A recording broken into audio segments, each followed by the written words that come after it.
Bang, Neevesknives. I'm Jared. My lovely wife, Kara. You already know where she's at and what she's doing. How's everybody doing tonight? I have a bunch of EDC topics I want to talk about tonight with you guys. I know we're going to get into what happened with Metal Complex here in a minute. I do have my thoughts on it, what I think happened. Not saying that's what happened. I don't know. It actually just came to my mind after watching his video on it. Um, and for those of you guys that don't know, Metal Complex was demonetized, and it's scary. It's scary for the other knife channels because he doesn't know why. And like I said, we'll get into it here in a minute as people start rolling in. But we got some things we're going to talk about. We're going to talk about some Arkansas stones, a couple sharpening stones. We got a bunch of stuff. There was actually a topic that I was going to bring up tonight, a story. Maybe we'll do it at the end.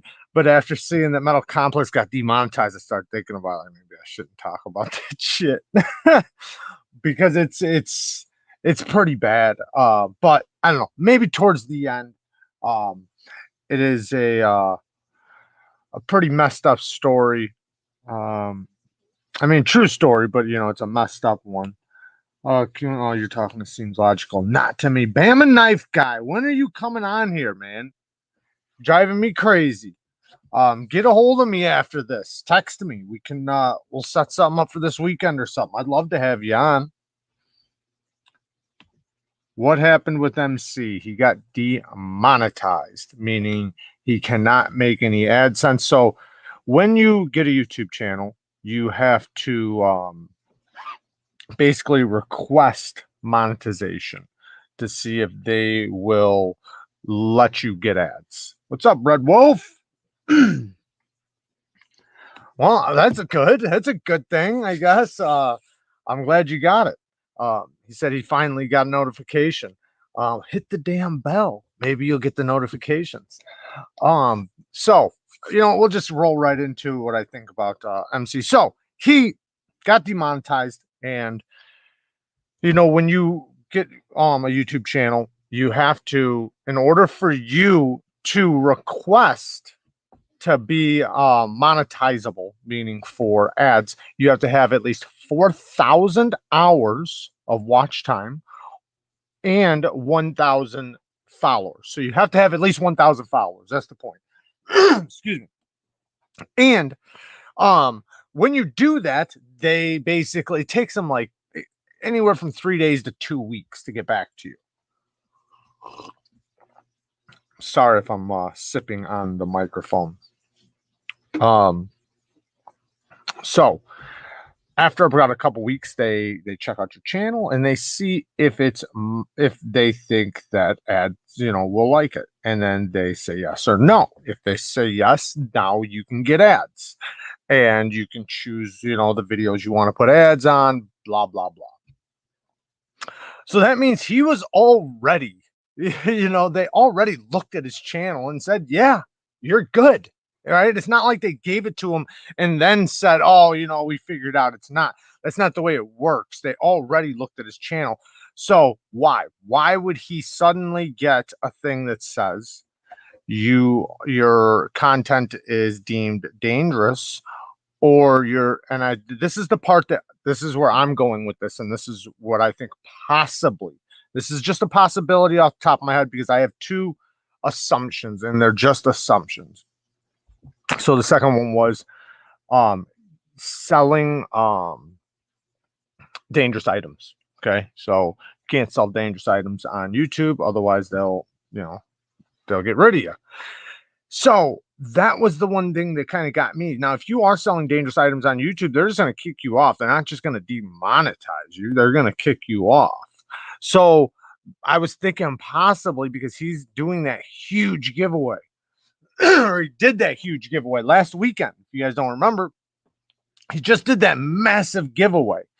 And I know there's lots of channels that do giveaways. It's not like he's the only channel or anything like that. All the channels give stuff away. I have given a ton of stuff away. Recently, I started not giving stuff away, and I'm only giving stuff out to the patrons. So if you want to get in the giveaways, I'll probably still have one at like 10,000 or something like that, but it just makes it easier for me to only have, I know the person is going to accept it, or I know the person can get to it, rather than me do 3 giveaway videos on one item because the person that won it doesn't claim it. Because that happens, seems like every damn time I do a giveaway. So I thought about maybe something like that. Maybe the giveaways, giving away a knife, maybe they looked at that and that was a bad thing. That's a possibility. And then I start thinking about, like, what is really different from him and other channels. There's not much, because there's a lot of channels that do the same thing he does. But then I kind of start thinking about, I wonder, like, with me, right, like, if they looked at my channel, if I would be safe or not. Most likely not, if the same guy looks at my channel, right? Obviously not. But then I started wondering, well, I show cutting, right? So I show what I'm using the knives for. I show knife sharpening. I teach knife sharpening. I do a lot of other things than just show the knives. So I don't know. Maybe they would look at that and be like, okay, so what I'm gonna do personally, to hopefully get away from something like that, and you guys will see it soon. Um, I'm going to make a disclaimer at the beginning of the videos. So every video will have a disclaimer saying that tools or knives are tools. This is not a weapon, and blah blah blah blah blah. And I'll make it sound really, or look really good, and zoom in on the part that says that it's a tool. Hopefully that'll work. I don't know if it will. And I was wondering maybe if that would work for him if he put a disclaimer, because there's a lot of channels.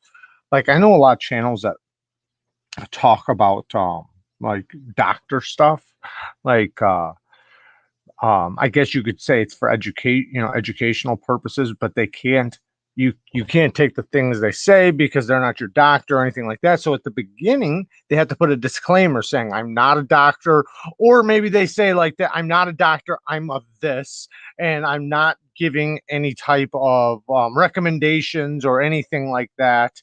They put a disclaimer, and they seem to be okay with them doing the channels that they have, talking about steroids and this and that, or whatever the channel's about, that isn't necessarily legal, but they get away with it by putting a disclaimer. So maybe possibly something like that would help. So I'm definitely going to do that, but because it is scary, and we all could just wind up. This happened a couple years ago too, to a couple channels. So it's not like this is a new thing, but that's what happens when you have I hate to even get down that rabbit hole, but when things as little as knives are deemed dangerous, when literally everything can be dangerous. I mean, a hammer's dangerous.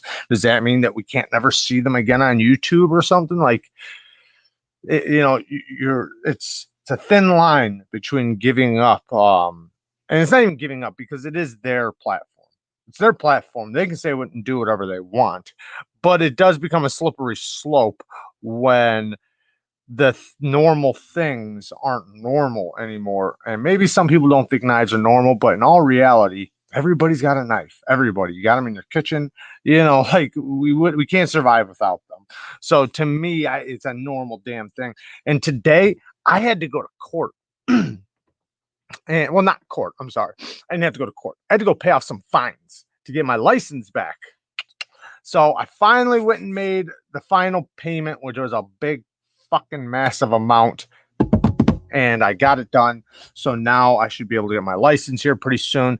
But I had to go naked. I couldn't bring a knife with me, and I had to take an Uber. So since I take an Uber there, I couldn't bring a knife with me, because otherwise I would have to hide it in the bushes, which I did once before. I got it back. It didn't wind up coming up missing, but it's because I didn't realize I had one on me when I was going to court, blah, blah, blah. But so I went there, paid off my fines. Now all I got to do is go to the DMV, pay off some more stuff, and, do the test and everything so that I can get it back. But yeah, it felt really weird leaving the house without a knife purposely and going all the way somewhere without it. Lefty EDC's channel. Yeah, there's Lefty EDC's channel. Go check him out. I also there was a couple people. Man, I was supposed to shout somebody out. There was another channel I wanted to shout out. Now I can't even remember it. So I want to talk about Outpost 76 though. Wait, hold on a second. What is this? Demonetized for knives, but every fucking ad is for Shadow Ranger knife. It's the whole thing doesn't make sense. I think it's it's just the way you do it and certain little details and things you do. I don't know. He's getting big, so it might have to do with that. It could. It's crazy because I've seen people get demonetized and for nothing. For nothing. It doesn't make any sense at all. Let me move this a little bit so it looks like I'm looking at you guys. But yeah, it's crazy, man. It's crazy. Blame Lefty for that one. Um, what's up, Lefty? He's in here. Dog shit. Yeah, it is dog shit. So, like I said, I'm gonna put a disclaimer at the beginning of my videos. Hopefully, it'll help. I don't know if it will, but I'm gonna try it. And because as of right now, the AdSense does do a lot for us right now. So it's definitely a big deal. I would hate to lose it. Obviously, if I did, I did. I'll be all right. I'll figure shit out. But it makes me almost want to continue on the full 30 and push more content on there where they can't do that, where I'm free to say and do whatever I want, which there's probably a lot of topics I'd love to talk about that I just can't, or do or whatever. But full 30 does allow that stuff. It's just, man, I'm not good with online stuff. I'm really not. And I know you guys probably think, well, you got a fucking YouTube channel. Yeah, but it's not like that. I'm telling you, man, I'm not that good at this shit. I'm really not. I'm horrible with online stuff and with computers. And if it wasn't for Kara, this thing wouldn't even be going right now. I'm decent now. I'm good now, actually, with the platforms I have. But switching to another platform, it's tough for me, man. It's really tough. It's like a science project. But I'll figure it out though. I'll get it going and I will continue to do one on full 30. No, I live in America and am German. I'm German too. Fuck conservative owned media and channels. They want to control everything. Wait, fuck conservative owned media and channels they want to control. I don't know if that makes sense.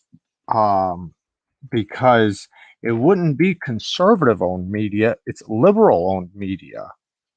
There is no the conservative media would be full 30. I don't know what you're trying to say with that because all the media we're on isn't isn't conservative controlled. You're crazy if you think that. And I'm not saying it's just a fact. I mean that all the like YouTube, Instagram, and all that. That's not conservative owned. Anyways, no problem. At least we could do Red Wolf gets that. Man, I'm lost because I was talking and you guys been having a whole damn conversation without me. There are 44 people in here who need to spoken about hitting that like button. Don't make Breeze and I commence the floggings.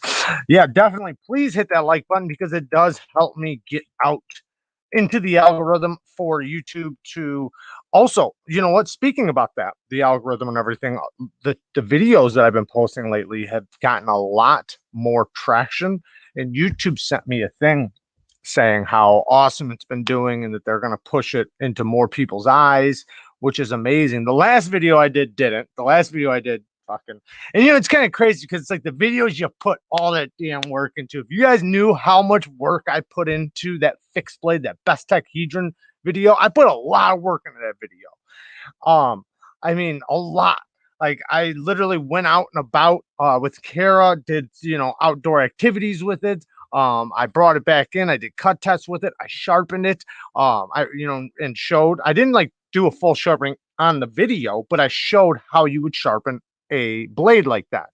And I did up close pictures of the edge comparing like one grit to another, like all kinds of shit. I even everything. But it's just my point is that that'll be the video that doesn't get much traction. But then a video that I put barely any effort into, which they're all effort, but you know what I mean, they'll fucking do great. What's up, Russ? How are you doing tonight, bud? Yeah, I saw those Instagram pictures between schools. Looks pretty good on the waistband. Mr. Matt, what's up, bud? You haven't watched it yet? Definitely check it out. I mean, if you're interested in the knife, it's a cool knife. It is a little pricey, between $100 and $120. But great micarta, beautiful micarta. My biggest problem with it is D2. But in all reality, D2's not that big of a deal, especially for a fixed blade. I just wish they would have went with a stainless. It does have a beautiful stone washing. Like I said, the micarta is really nice. The sheath is really nice, but yeah. It's crappy though that YouTube decides if they want to push you out and show more people your stuff or not. Yeah, so but it's based on the the the the feedback. So if you guys are constantly hitting the like button, if you guys are making a lot of comments, if you guys, I don't know about the comments, but definitely the like button and dislike button, if you guys watch it, and then this is the biggest thing. This is the biggest thing. If you guys watch more time than usual, so YouTube sees, like, say, the last 100 videos you got, or say 30 videos you got, you average, say, 4 minutes of video what people watch, but you're getting 500 views. Then all of a sudden you get 1,500 views and people are watching 5 minutes, at least 5 minutes of a 15-minute video. They will say, okay, this is a video people like. Maybe we can help you by putting it in front of other people's eyes. That's basically what they do. And then what they'll do is they'll take people that like the related content but aren't necessarily subscribed and send it their way. YouTube just demonetized Metal Complex entire channel. They told him his content is dangerous. Yeah, we talked about that just a few minutes ago. But yeah, that's kind of where we went with this, was from talking about that. And like I was saying before, I'm gonna put a disclaimer at the beginning of my videos, probably starting tomorrow. Yeah, my video for today, man, I fucking erased it. I'm getting a new phone. First of all, that's another thing. Tomorrow I got a dentist appointment, and I'm gonna try to stop. I don't know if I'll be able to post tomorrow. I'm gonna do my best. I'll probably at least post one video, but I missed a video today. That's the first time I've missed a video in a long time, and it was because I deleted it. I finished it, had it all edited. It was literally, I literally started uploading it, and it said, you don't have enough room. So I was like, okay, I have to delete some stuff, right? Well, it wound up looking exactly like my other content that I could delete, like just the way it looked, and I deleted it by accident out of the trash and everything. So I was very upset, very, very upset. But just, it's all part of, I guess, making content. So didn't get to upload today, but I'm gonna make the same video tomorrow. What the video was, just so you guys have a little hint, it was different. Well, the video, when you get into it, was I took a whole bunch of blades starting from one thickness of the stock thickness all the way down to the thinnest one I could find, and I showed basically thin blades, but there wasn't necessarily all thin, because I did show like a stair step of, like, from like 150 thousandths down to, you know whatever thousands, and I said the exact measurement of them, so you could see, like, because let's be real, thin blades cut the best. The thinner the blade stock is, the better it's going to cut. Even if it's not that thin behind the edge, you could take a knife at 20 thousandths behind the edge, and if it's 90 thousandths stock, it's going to cut way better than, say, a knife that's 180 thousandths thick blade stock that's 10 thousandths behind the edge. It's just a fact. It's going to do that because it's so thin. It's like a little arrow going through stuff versus something that's like an axe. So that's basically where it was going. The video was thin blades, and I showed a whole bunch, and I talked about the measurements, blah blah blah. Cool video. So I'll probably have to. I'll probably remake it in the morning and get it uploaded tomorrow. Everything. I don't know what that means. Knife sergeant. Oh, knife sergeant. So I thought of you when a buddy of mine asked me to help shout this out. I thought about you, and I thought about a couple other people, not necessarily just you, but a bunch of channels and people that really like some of those pricier knives. So he's got a Marfione custom MSG Strider, and I've tried one of these before. I have a review on a Marfione custom Strider. It was amazing, the best Strider I've ever felt, and they're a world apart from a regular Strider. I mean, a world apart. But this isn't made by Strider. This is made by Marfione Customs, and he's selling or trading it. So if anybody's interested, it's the one from PVK. Beautiful knife, and it has a dual grind. I think a dual hollow grind on it. But if anybody's interested, he's willing to sell or trade it or both, whatever. So I'm leaving it out there. If anybody wants information on it or anything, they can get a hold of me or ask me now, or I can give you his information and you can go find him. The link are you talking to me, Red Wolf? If you're talking to me, it's Jeff Goodnow is the one. He's been a massive supporter of of a bunch of channels, even Metal Complex. He's literally donated knives to Metal Complex. Great dude, but I know the price is a little steep, like if I say it right now, but I know he's willing to work with it. So it's not like that's just the price. Like I'm sure he'll go down, and I'm sure with the trade, I don't know. So you'd have to talk to him. But what's up, Seth? How you doing, bud? Kitty or Carrie Kitterman. What a name. What's up? Spanky bought an SE3 and Contour G10 and S35. Awesome. Marfione creates that dank.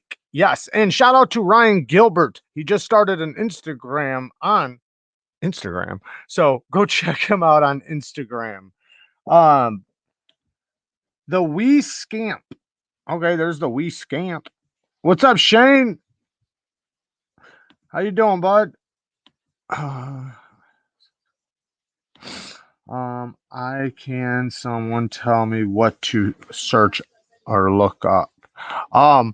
Well, I would say Jeff Goodnow on Instagram to put that link in if anybody's interested in that knife, but I don't know if you can do that from here.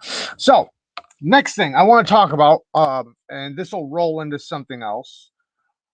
So Outpost 76, I might have talked about this in another video, but I can't remember. So I'm going to talk about it again. Shit, I just sold one. How much is the scamp? I might need to give someone a partial refund. So Monster will be back. What's up, Lindy Lou? So, okay. Outpost 76 did a cut test on, I think I did talk about this, but who cares? I'm talking about it again. So he did a cut test with a super steel. I forget what steel it was. I think it was S90V. I'm not positive on the steel, but it doesn't matter in this context. It was a super steel. That's the only thing that matters in this context. He sharpened it with diamonds. Then he did a freehand diamond. Then he did an aluminum oxide. I think one or two different aluminum oxides. And through the cut tests, he was looking at the results, right? Because there's the argument that you can't, or not that you can't, because you can absolutely sharpen a super steel with an aluminum oxide stone or Arkansas stone or whatever. You absolutely can. More so with an Arkansas, but with an aluminum oxide, you absolutely can. But the big argument is that it will cause carbide tear out. Carbide tear outs is because the super steels have bigger and more carbides in the steel. So when you're sharpening it, if the material you're sharpening the knife with isn't harder than the carbides, it'll tear them out. So it won't sharpen them, it'll just rip them out. Now, even if your edge looks beautiful and it's razor sharp and it looks great, that doesn't mean on a microscopic level, like literally on a microscopic level, that it's as good as if you would have sharpened it with diamonds, something that's harder than the carbides. So in his test, he basically proved, I know this is only one test, but he basically proved that I believe the fixed angled system with diamond stones, diamond plates, got 200 cuts. I believe it was around 200 cuts more than the aluminum oxide did. Um, so that's a massive difference. So basically it's showing that there's like maybe edge fatigue, something like that going on with the edge after sharpening it with aluminum oxide, that makes it to where, yes, it's sharp, yes, everything looks normal, you wouldn't think anything was wrong with it, but the edge doesn't last as long. So is that just a proven thing now? No. Obviously, there would have to be more and more tests. But if you see a consistency in those tests, and a lot of people have said that now, a lot of people disagree. I know a lot of people have disagreed with me on that because of what aluminum oxide is made out of and how a lot of the stones, like ceramic, is made from aluminum oxide. But it's different. I don't know if the temperature is different, or if the hardness levels are different, or how it goes, but it is. And it's almost just safer to say sharpen super steels with diamonds, because for sure that they're harder than the carbides and they sharpen faster too. And to me, I always get a way better edge. Now, there are a lot of other steels that are not super steels, which are great, some of which do even better than diamond when you sharpen them, especially like carbon steels. To me, carbon steels I mean, I've had a couple carbon steels that I've sharpened that did not do good with diamond. And as soon as I sharpened them with an aluminum oxide and an Arkansas stone, they were great. So now I want to talk about what is an Arkansas stone. So I actually pulled up a link so that I don't have to just memorize it, but and I'm just going to basically go through it really quick. Well, the thing inside, and I got a couple here. So there's 3 different kinds of Arkansas stones. You have the hard Arkansas. Well, actually, there's a soft too. It's not showing. Oh, yeah. The soft Arkansas, the hard Arkansas, the black Arkansas, and the translucent. Okay. I only brought 2 up. I do have a soft, but this is a hard Arkansas. It's just a natural stone that the only place you can get it from is Arkansas. We'll talk about where they're from and everything in a second. Now, what's in this that does the cutting of the steel is quartz crystal. So it's there's let me see. I'll read it in a second because I don't know how to pronounce this. I've heard Rooster pronounce it navuculite, something like that. Anyways, my point to this is that here's a translucent, by the way, and you can tell it's a translucent if I have a light. When I shine it, you can see through it. Now, other stones you won't be able to do that with. Like if I grab an aluminum oxide here and hold the light to it, you can't see, even though it's on. But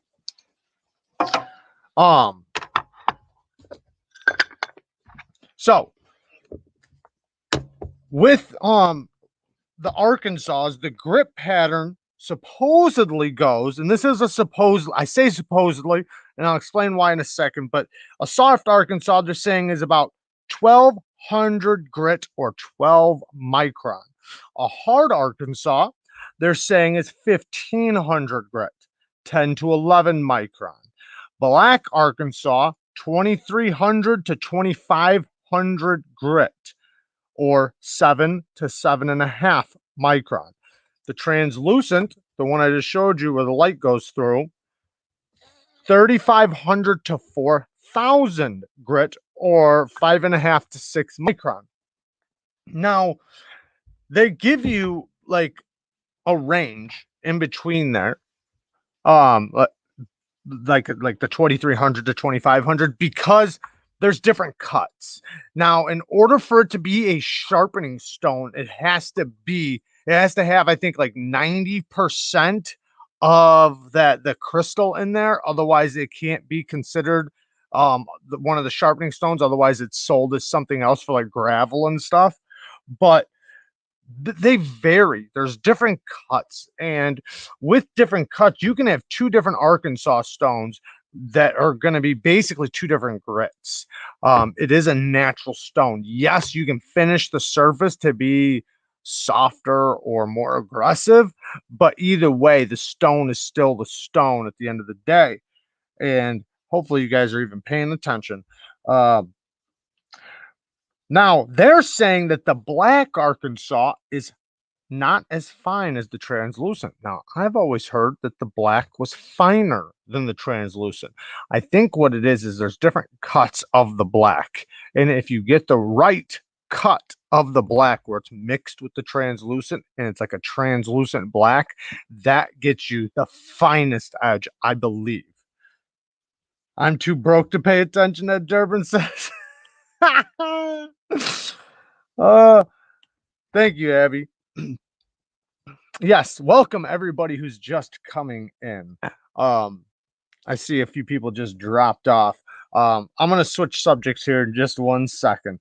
So, but yeah, it's found in or quarried or whatever, mined in Arkansas. Natural sharpening stones are mined only in Ouachita Mountains of Arkansas. They're quarried by blasting and the use of diamond saws, then cut into rectangular shapes used as whetstones. Um, the Arkansas stones are made of novaculite. The word novaculite comes from a Latin word meaning razor stone. Hey, quiet down. She's not sorry. Um, but yeah, you can look it up and you can read about it, but it's got little crystals inside of it. They look like diamonds that do the cutting of the stones. But like you were just reading, or I was just reading, they're high grit. They're really high grit. So you don't want to sharpen with them. You want to finish with them. Now, I found that the soft Arkansas are lower than what they're saying. 1200 grit. That doesn't make sense to me. I found them to be a lot, man, lower of a grit. I'm trying to get this camera to focus on me. There we go. The fine stone is in Arkansas. The fine stone. Anyways, so the soft Arkansas, to me, I mean, I don't know. I guess it depends, but like the one I had seemed like it was more like an 800 grit. My hard Arkansas, yeah, it's like a 1200 to me, maybe 1500. My translucent is definitely like a 3000, 2500, 3000, maybe 4000. But when you use those, the best stones to start with, in my opinion, is an aluminum oxide.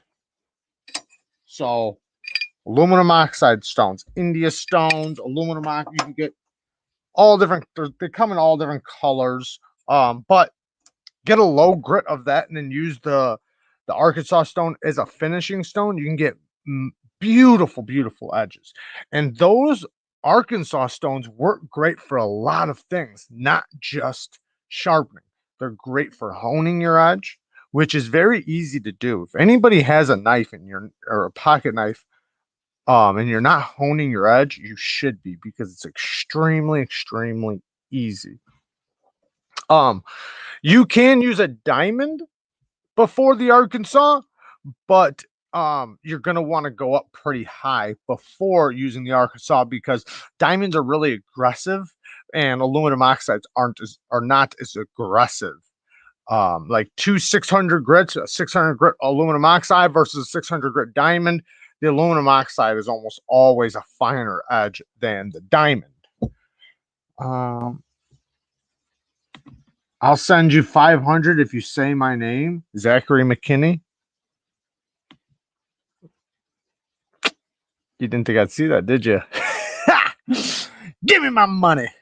Rockstead time. guys. Ooh, I just seen a beautiful rockstead. That someone you guys have heard of got a rockstead wren. It looks beautiful. It's a frame lock rockstead. I've never seen one before, nor a review. The only two reviews I could find on one was in another language. But yeah, the rocksteads are beautiful, but a frame lock rockstead with a clip looks sweet. Oh yeah, and it was a Tonto. Tonto. Everybody's waiting, Zach. You don't have to, Zach, man. Don't worry about it, bud. I don't mind saying people's names or shouting people out. I think the learning curve is about equal between a grinder and a stone. Grinders can fuck your shit up a hell of a lot quicker. Yeah, definitely. I've definitely ruined some knives on grinders.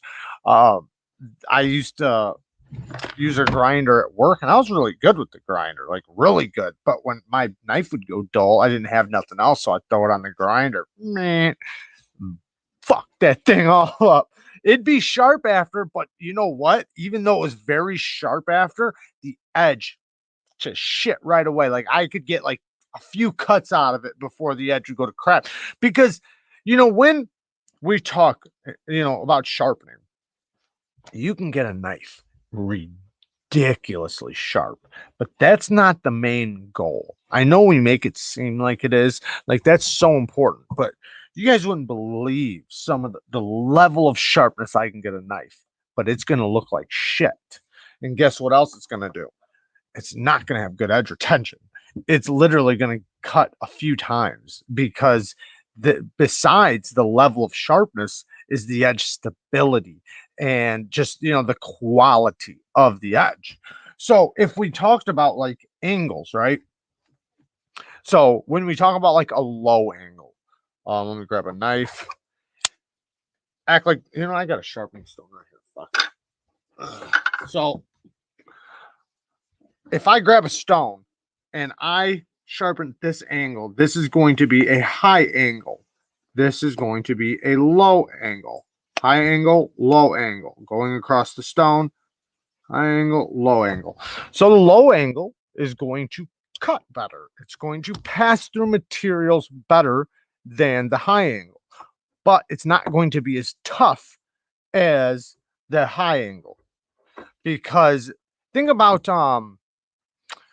just the difference between it's same thing like with blade geometry. There's also edge geometry. So edge geometry will be something this is going to be stronger than something like this. Something like this is going to cut better than something like this. And the lower you go with your edge angle, the finer that edge is going to be. And the higher it's going to be, it's not going to cut as good, but it'll be tougher, it'll be stronger. And that's why with certain knives, you got to kind of figure out like what kind of edge do I want on this particular knife? Do I want it to just cut really good and I'm not worried about no strength, or do you want a happy medium? God, the Blade HQ lives are just not the same anymore. You know what I did? I went on Knife Center and went all the way back to their oldest video. They've been making videos for 11 years. In the beginning, it was like a whole bunch of cold steel stuff, and there used to be a different guy. MCX uses the same manager just does. The wing cuts through the air at a high angle of attack, Bree says. MC is definitely going to lose money for sure. You can't get demonetized and not lose money. Like right now, if we were demonetized, it'd kill our channel for sure. It's definitely been, I mean, it's not much, but it's definitely a good not good. I'm not between everything we do, it is a massive help for us. And that's why I put so much work into the videos. And that's why I try to put as much work as I can into the videos and do as much as I can, because I like having it. It's definitely beneficial to me and Kara's life. And I treat it as a job. I do. I don't care if anybody says they want to do it as a hobby and keep it as a hobby. I'd love to do this for a living. I'm straight up about it. I would love to do nice stuff for a living. And I would love for it to be a full blown income. It's not, but if you take away what we are making, that's going to be a large portion of the income that I bring in. Uh, but, um, but yeah, you don't work hard. All YouTubers do is just making millions. Yeah, right. If anybody knew how much uh ad revenue equals up to millions, like you're talking about a lot of followers because it's about the ads. Yeah, see, also when you have a channel, you can have a channel in a couple different ways. So you can't just look at and say, oh, that channel has 50,000 subscribers. He's making more money than the guy with 20,000 subscribers. That's not the way it works. The way it works is, well, one, the type of ads you have, how many ads you have, the watch time. The more watch time you get, the more, and also it's not about the subs, it's about the views. So the 50,000 sub guy might only be pulling in, say, 5,000 views per video versus the 20,000 sub guys pulling in 50,000 views per video. But where I'm going with this is that there's multiple avenues of revenue, and that's what you got to pay attention to. Some channels only are based on AdSense. That's it. That's why when MC was talking about, he says, I have Patreon, I have my links. Those are the other avenues, Mark, thanks, bud. Let's hope they don't start demonetizing other night. I hope not, man. I appreciate it, Mark. Yeah, I hope so. That would be horrible. Like I said, I'm going to do what I said. I'm going to put in a disclaimer in the video. Hopefully it works. It's going to get much worse. Yeah, that's why I'm going to do the disclaimer. I hope it doesn't, but if it does, I've always wanted to start another channel, just so you guys know. So in the future, whether I move this stuff to full 30 and do both YouTube and full 30, I'm not positive yet, but I'm thinking about it. I'm definitely going to start another channel. It's going to be something else, not knife stuff. And at the time when I do, I will be requesting you guys to jump your asses over there and give me a follow so I can hurry up and get monetized, whether you like it or not. Just give me a sub so I can get monetized. And then if you guys don't like the content, let me know what I can do better. Do you get money if I leave your channel on autoplay, but I have the YouTube premium ad free?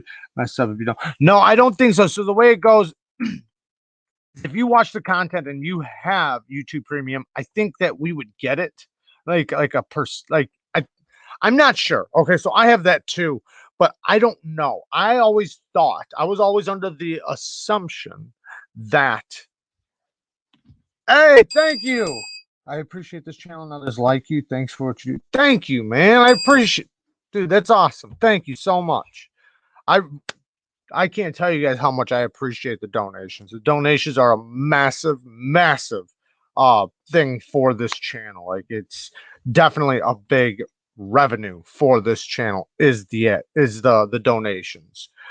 Without them, my revenue at the end of the month is it's down. It's down.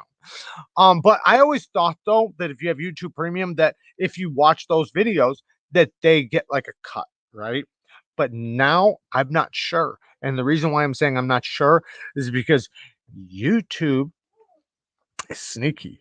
So they also throw ads on people's stuff that they demonetized. So meaning they can't make no money off of it, but YouTube will. Where does that money go? Not to the person that's demonetized. They also put ads on people's stuff that's under 1,000 followers, because there's channels that either A, don't want to be monetized, or B, are not monetizable yet. And they'll throw ads on their stuff even though they won't allow them to be monetized yet. That's that's kind of sneaky. So knowing that makes me think that maybe not. Maybe they're just taking all the money from the YouTube premiums. But I always thought, like, if you watch the ad, that's supposed to be a percentage. So I don't know. Maybe the money for YouTube Premium just gets broken up into pieces of pennies and they just send it to the people you watch. But I don't know. But that's what I've said to people, hey man, if you want to, it's awesome. Like if you go to sleep and you're watching something anyways, throw on some Neevesknives, let the ads roll through because we don't get anything if you don't watch an ad. All those skippable ads, we don't get nothing for that. And I throw in skippable ads. Most of them are skippable, but we'll only get something if you watch it.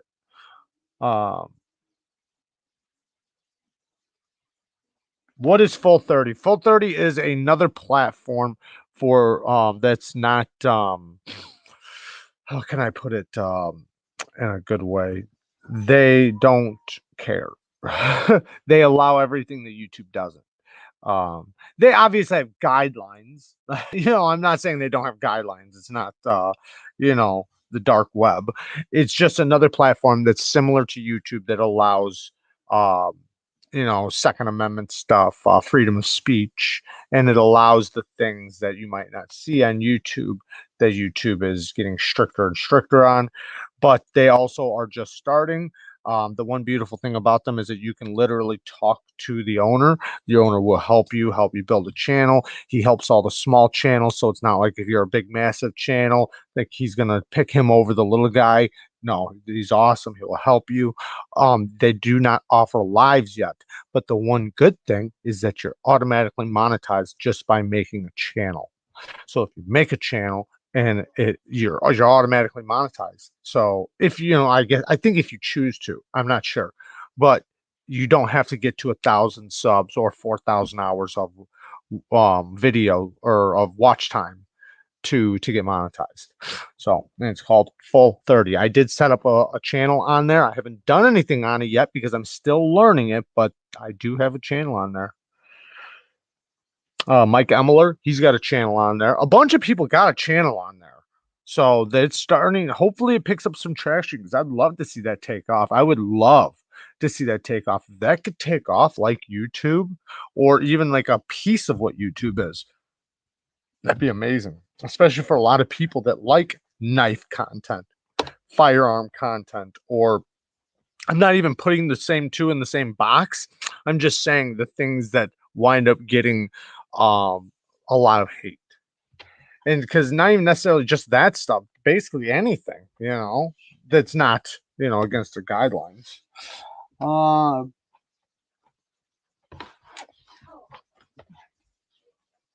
Going back into wait, hold on a second. Is Full 30 affiliated with that movie Zero Dark 30?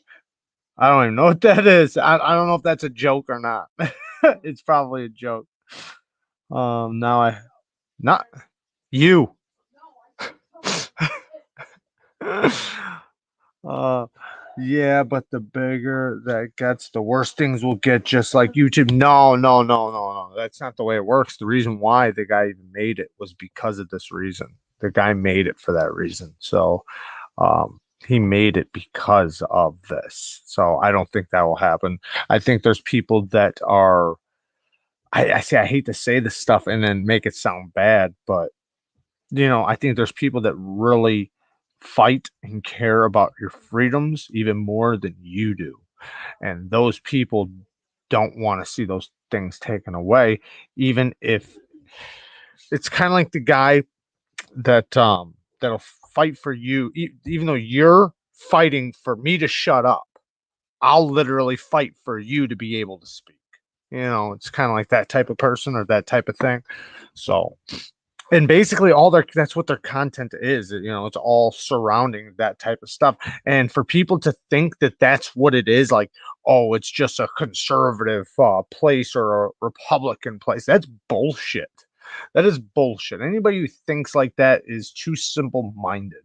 There are plenty, overwhelmingly amount of people that are liberal or left that believe in the Constitution and the freedom of rights and the freedom of speech and the freedom, the Second Amendment and all that stuff. So, you can't think like that narrow minded.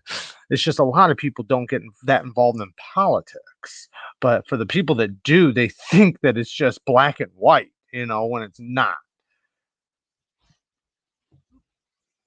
What's oh, the internet itself is still controlled by the powers that be. If it gains popularity, it can be turned off by the ones with money. That's always true. 100%. Like it's kind of like what happened with whatchamacallit. I don't even have to say it.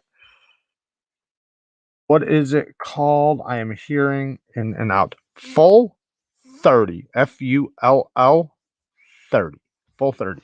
I have no idea what it stands for. No idea. All right, let's get into some knife talk, right? Let's get into some knife talk. There was something else I wanted to talk about. So I was going to talk about when I was talking about the damn edge bevels, I was going to go into grit, for edge bevels. What's up? Thank you, man. Got to support my right-minded brothers. Thank you. I appreciate that, man. Thank you. I appreciate that. I really do. Thank you so much. I don't think it is, but I'm not gonna just make a video about it. About what? I don't think it is. Maybe I'm messed up. Um, YouTube is so weird, man. 3 years ago, a channel was literally uploaded porn and stayed up for months, but they were banned. People shot. That's a slippery like hill that I could sit here and argue about and talk about all day, but most likely my video will get taken down. You know what I mean? So that's why I'm saying like maybe that's like a conversation I would have over on Full 30. No, I can't do lives over there or anything yet, but the more people that wind up going over there, they're trying to build more things on the channel so that people can start doing lives. There are some big channels over there too. It's not like this is like it's like a tiny, like it's starting to grow. But I need to spend more time on there to really know. You're catching me all out of. I know that. I know that, dude. I know that. Trust me. I know that. That's why I left it alone because I already knew this is out of context. I already know. Um, I love how our side conversation confused Jared when he reads them out loud. Sorry, Jared. We should send time. Yeah, you guys should. You guys should. Of course. I'll literally be talking about something. I'll go into the comments and I'll pop it up and it'll say something that in my mind could relate to what I'm saying. And then I'm sitting there looking like a dickhead because I can't read and talk at the same time because I'm not that fucking talented. Oh, I'm not here to stay on topic, where he said, I make a full 30 account. Yeah, make one. I would if I was you. I think everybody should. I mean, because you don't have to make videos. You can post pictures like Instagram. It's not like that's what I did. That's the only thing I have up there right now is a picture. And it's a picture of the spider coat chubby. That's all I have on there right now. But I'm going to start figuring it out more, start learning about it because it's a good way to start building on something else. Now, let me be clear. I don't know if it's going to blow up or sink, right? But the same people that said that about YouTube, that started YouTube, right? I'm talking about when YouTube was this big, are the motherfuckers that are very, very wealthy now because they started on a platform that was very small and then it exploded. And I'm not saying if you make shit content, you're going to blow up. I'm not saying that. I'm saying sometimes putting your efforts into a small thing that gets traction is beneficial. Not always, but a lot of times it is. Kind of like Bitcoin. Think about if you would have, what they say, if you would have bought, instead of buying the movie White Girls or White Chicks or whatever, if you would have invested that money into Bitcoin when that movie came out, you would be a millionaire right now. Like, that means like what, $15, $16 invested into Bitcoin when it first started. You'd be a millionaire right now. So back when YouTube started, no one knew what quality content was. Very true. Very true. Yeah, I think so. I think so. I think the only I think there's a time limit of what you can put up there. I'm not sure what it is. Like I said, they are definitely working on it and trying to improve everything and make it grow. So it's not as good as YouTube. And I don't mean good, like what I mean is like there's not as much you can do, but it will get there, especially if everybody starts joining and starts watching and doing things there. And there already is a lot of people on there. There's not as much as YouTube. Like YouTube, what do they say? If you watched every video back to back, you would be watching videos for 450 years or some shit. Like that's crazy. That's how much content is on YouTube. Ian, yeah, you can. Would be a pain in the ass. I had to read that just because I seen you commented, Knife Sergeant, out of context. Um, I have a full 30 account, but bet my ass I will if they put you in a position you can generate the content you do on here. That's the why I think that it might be smart to start now. Because nobody wants to, you don't want to be caught with your pants down, right? So it's better just to be prepared. Um, there's a ton of gun stuff too. Yeah, there is. Yes, there is. Oh, look at that. I don't know how to pronounce that, but I think it's Dogecoin. Dogecoin equals Bitcoin 2.0. Don't miss out twice, stupid. That's what he's saying to me. Don't miss out twice, you dumbass. I actually thought about that because there are a bunch of those popping up. Um, Kind of like silver and gold and things like that. But the thing with that is that can be kind of messed with the Bitcoin and things like that. It's not like that. It's different, I could sit here and talk about it, but just look it up. The information on that stuff is if anybody doesn't know how it works or anything, because they could explain it way better than I could. But it's unfuckable, basically. Um. Oh, if you guys don't know either, with my videos on YouTube, a lot of time, because I could see on the out or on the analytics of the video that a lot of people don't watch the whole video, and I don't expect you to, but just know that in the videos, even if it's on, say, the Civivi Picaro, right? There's usually parts in the video that I teach other things or show other things. So, like whether it's for sharpening or something else or something that has nothing to do with either one. Like I'll show things in the video and I'll teach things on how to's and this and that in videos, and almost every single review or not review video I do that, aside from like the top fives, top 10 stuff like that. But like actual reviews I do that with, which if you don't see the video or the majority of the video and you say you cut out after the action, you won't see it. Or maybe you do if I put it before that.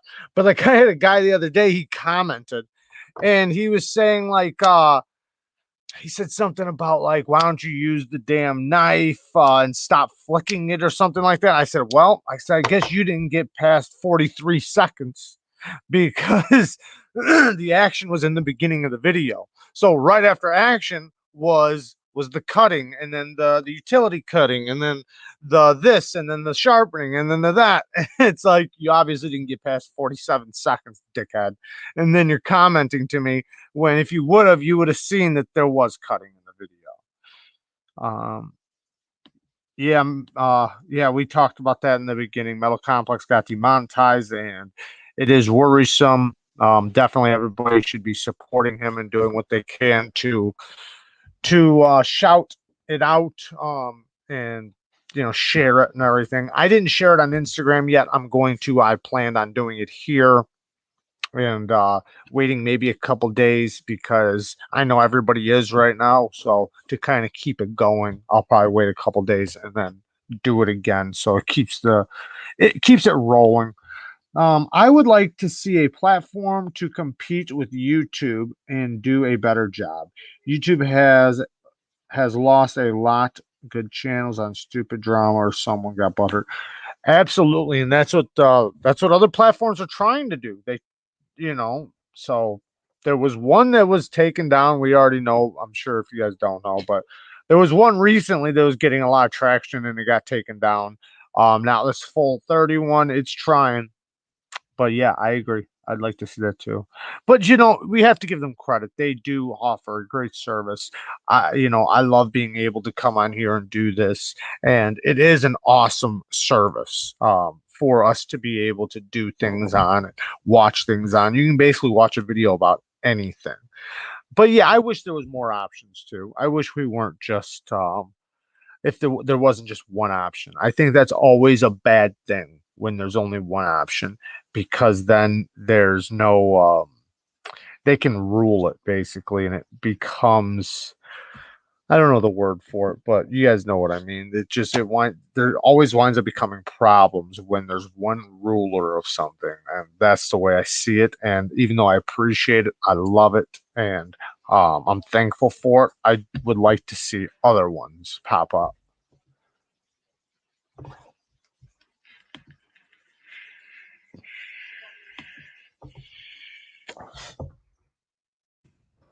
MC always refuses to get political. Even that won't save you in the end. Facts. Like I said what I think is a possibility of why it happened, but I don't know if that's true or not or anything like that. But yeah, it is that is true. And there's not if it's gonna happen, it's gonna happen. Now obviously there's things you can do to encourage it to happen, but if you're doing everything to not let it happen and it still happens, yeah, there was nothing you could have done. But I do wonder though if his giveaways had something to do with it. I do wonder that because he's growing so big and having those massive giveaways like that, that might be something to do with it because they might look at it like you're selling. Not, I know it's not selling technically, but it might fall under their, category of what was it? Selling dangerous weapons. But I don't know. Maybe it does, maybe it doesn't. But it just so happened that he just did that giveaway, and then this happened.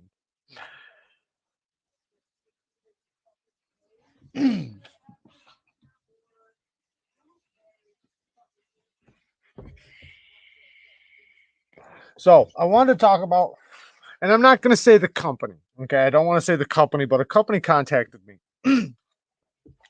asking me if I wanted to.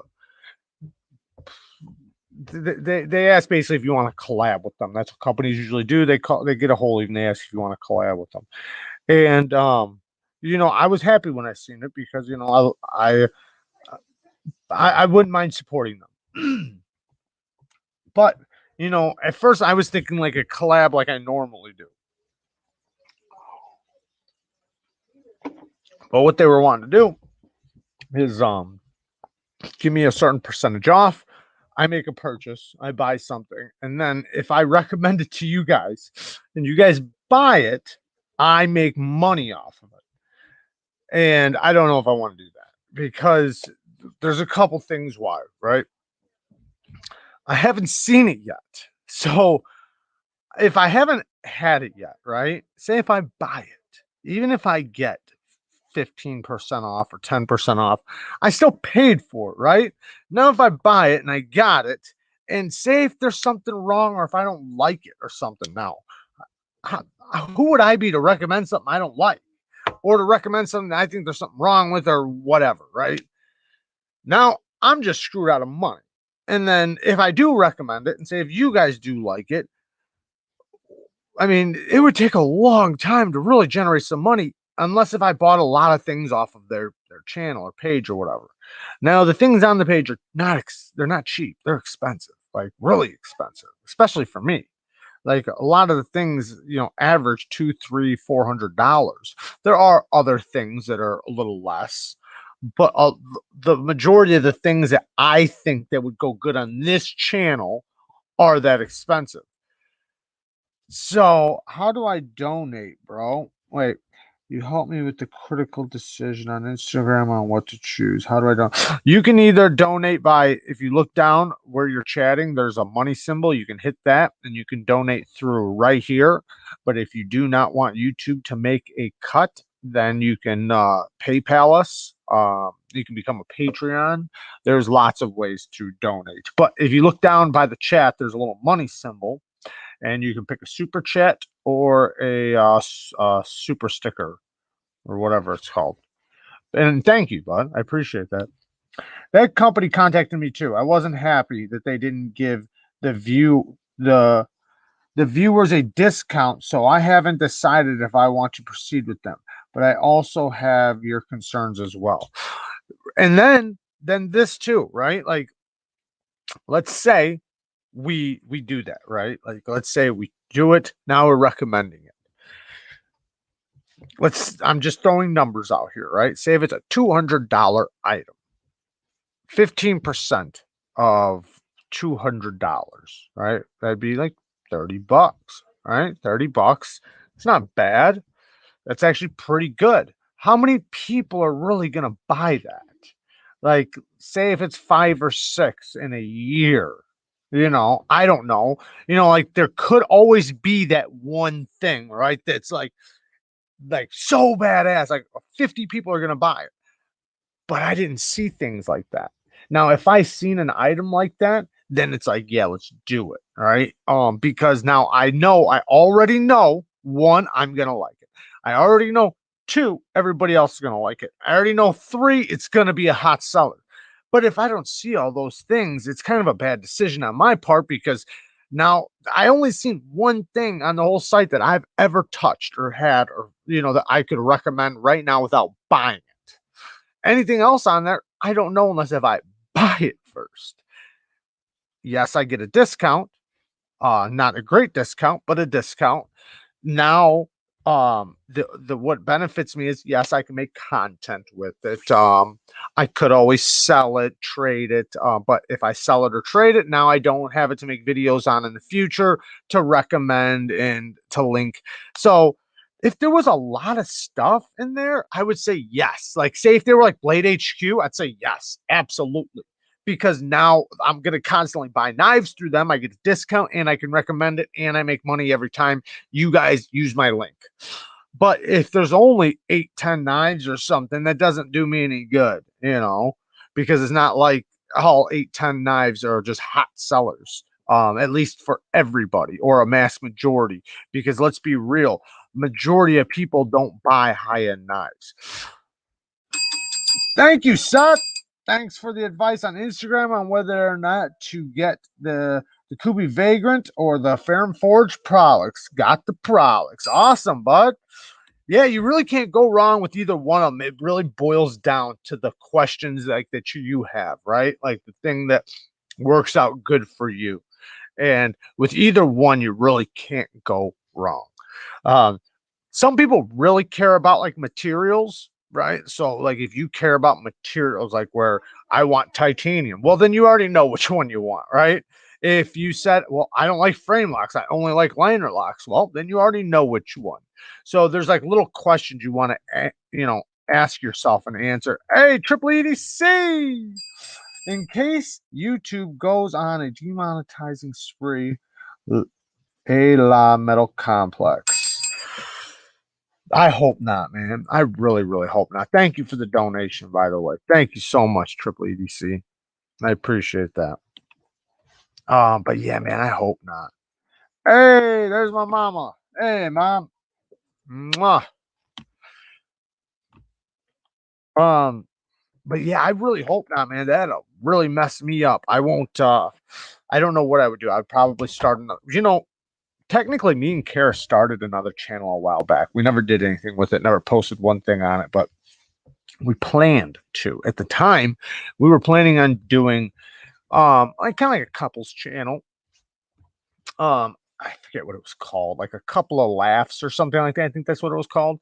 And it was basically just, we were just gonna like I don't remember what we were gonna do now, but it was gonna be just funny shit, and we never did it, but it's something we could always do. But I feel like whatever I started, I'd have to start on my own. It's not something she'd maybe like get into sometimes, but I definitely start another channel. There's a lot of things I'm interested in that I could sit here and make videos about. Let's see, what was that?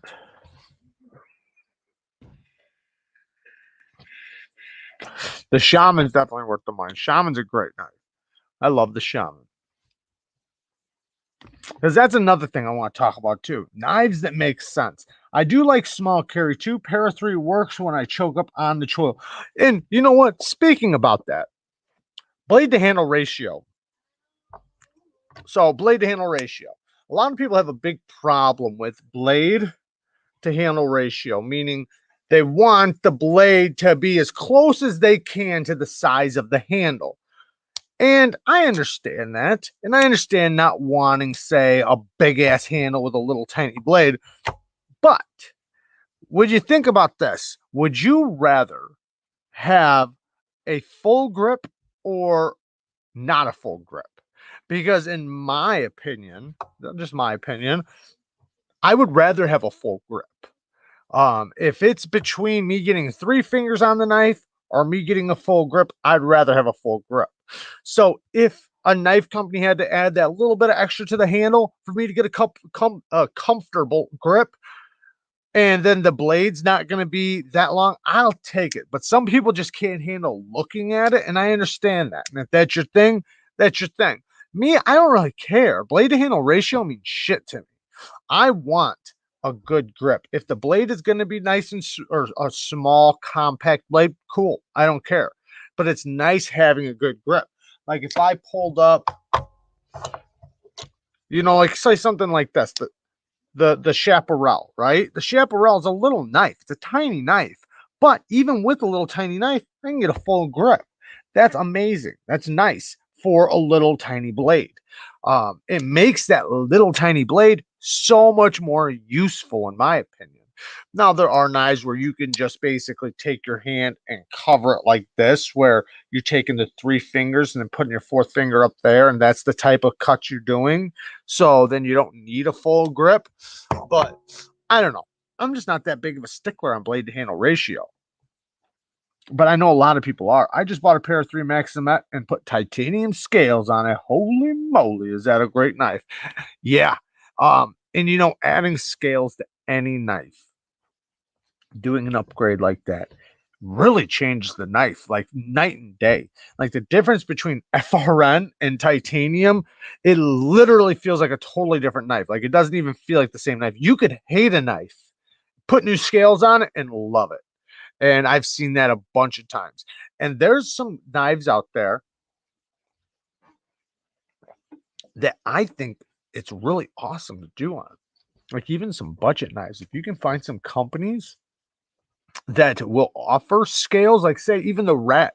You guys remember? I think it was Flytanium. They were doing titanium scales for the Rat. I'm not saying the Rat one sucks and titanium scales would make it better. I'm just saying that's awesome that there's companies offering scales for budget knives. Um, the QSP Penguin, right? They have those in copper. You get those in copper or the micarta. That's amazing. Especially for a little budget knife. There's so many knives out there that with the upgraded scales, either that company offers or a separate company offers scales for that knife, man, you can make a hell of a knife out of a very budget option. The Cerberus Worker 3 skills are amazing. Made me keep my para 3. Man, I had a para 3 lightweight and I wound up getting rid of it. Yeah, thin stock thin grip isn't comfortable for long-term cutting. It's great for opening a package or something, but to go out and break down all the cardboard before trash day, not the best. Absolutely.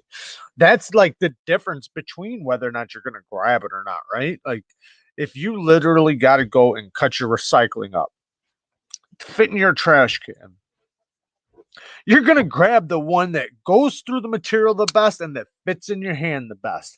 You're not going to grab the little knife that you can get a little 3-finger grip on and it hurts your hand because it's so thin, or the thick bladed brick of a knife. You're just not going to do that.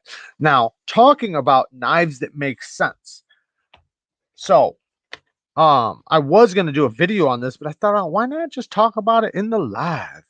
Hey, Doug Reed, just bought the Sencut Actium from watching your video. Awesome knife. I cut straps and cardboard at work. Do you think this will be good for me? New knife and man, absolutely. It's an it's one of my favorite knives of 2021. I think they killed it because not only from the like the price point and everything, or the way it cuts, because it cuts so good, but a lot of things. Great choil. You have a great finger choil slash sharpening choil. You have a lot of life in that knife. You can sharpen it many times. That's what's going to make it a great work knife, since you can repeatedly sharpen it. It's kind of like the Civivi Picaro. Deep hollow ground blade, nice good finger slash sharpening choil. So when I sharpen it or chip the edge or I dull it, I don't have no problems resharpening it, because I don't care about removing some steel from it. One, it's a good budget option, so it's not going to break the bank. And two, it still looks like a brand new knife, even after sharpening it 5 times. Next thing, great blade shape, great ergos, very comfortable, great action. And the steel is D2, which isn't the best, but it's a great working steel. It's a great steel to go and work with because you can get it for a great price. So awesome. JN, you got my initials. Also have the Rat One. Rat One's a great knife. Great knife. I wish they would upgrade the steel, but great knife. So, knives that make sense. So there's so many knives, in my opinion, and there's some companies that fall into these categories. If you guys want to out them, go ahead. I'm not going to. But you know, feel happy. Zach, driving home, always driving home on a Wednesday night. Thank you, man. Love you back, man. Thank you. Thank you for the donation. And yeah, drive safe, man. Drive safe. Um, Knives that make sense. So there's so many knives out there that, like, they'll make, like, say me and Lindy Lou and all of us were just talking about, say a thin, uncomfortable handle. And then they'll put 180 thousandths thick blade stock on that knife, and it's 20 thousandths behind the edge. And the knife's not even tall. That knife doesn't make sense. It just doesn't. The geometry for a knife like that belongs on a machete or something. But even though, like, the angle would be different, but my point is that that is way too thick for a little tiny knife. Now, if, say, like, if we bring up the Demco, right? The Demco 8020, it makes sense. Yes, it's thick behind the edge. Yes, it's got like 180 thousandths thick blade stock. But the reason why is because the lock is so damn strong that in order for this lock to make sense, it needs a thick blade stock. Why? Because the blade will snap. So let's say this: if you're using the knife, right, because it has such a strong lock, if the blade snaps, what good was the lock in the first place, right? So the point is, in order for this to be an incredibly strong knife, it has to have a thick blade, because, obviously, thicker the steel, the stronger the steel, then the stronger the knife. And if it was very thin, say if this thing can hold, I'm just shitting out a number, guys. This isn't the actual number. Let's say if this thing can hold 1,000 pounds. All right. Let's say if it can hold 1,000 pounds. If you put a little thin blade on there, it might only be able to hold 200 pounds. Now, say a knife that you're making for a slicer, right? You're not making with a lock that holds 1,000 pounds plus. You're making a knife not made to hold weight, it's made to slice. In that case, you should have a nice thin blade, flat grind or hollow, regardless, with good geometry made for slicing and cutting. Should the lock be strong? Yeah, the lock should be strong, but it should make sense. You don't need a blade on a knife that's winds up being stronger than the lock itself. You don't need a blade that, when you sharpen it a couple times, now it's 40 thousandths behind the edge, literally not cutting shit. Hey, Benjamin, thank you, man. Fist bump back to you. I did a super sticker. Can you guys believe that? Thank you. Thank you so much. I appreciate that. 5 inches or longer? What are we talking about? um, Fist bump, ding, ding, ding. But yeah, or like think about a small knife. A little knife like this. What does it need to be thick for? Right? You can't even you can barely get a full grip. The more the thicker it is by the blade stock, the harder it's going to be to pass through something. The thicker it is behind the edge, the harder it's going to be passed through something. So you don't get the best ergos already. I'm not saying it's uncomfortable. It's a great little knife, but my point is this isn't something you're putting all your damn weight on to push through something unless if you have to because the geometry sucks. You want that thing to pass through materials easily. So what I'm saying is companies, and don't get me wrong, companies are doing this a lot better, way better than 5 years ago. The knives that you've seen 8 years ago are horrible compared to today. And it's only because of you guys in the knife community talking about it that these knives that are coming from these companies have to make sense. Make them make sense. Now, obviously, there's gonna be the outliers or the people that make like a Medford you know Praetorian tie that is just for badassery, obviously. But for your work knife, EDC knife slash whatever knife, it should be the best thing it can be for its lock, its ergos, and geometry should work together. They shouldn't be the opposite of each other. You shouldn't have a very weak lock with a very thick blade. You shouldn't have a crazy thin blade stock with the most strongest lock in the world. It doesn't make sense. Um, it's kind of like when Super Steel Steve broke that one knife. What was it, the bailout or whatever? Bent it and broke it. Like they put a steel that's very tough. Not only did they make it soft, so now the steel doesn't even act the way it should. It wound up bending, which in all reality it should have either snapped or went back to true. True being straight. It shouldn't bend. Bend means it's soft. It should either snap and break off, or two, bend and flex and then come back to true. Anyways, but the scales wound up breaking. And it's like they put a steel on that knife that's supposed to be a hard use steel. Why? Why? The knife can't support it.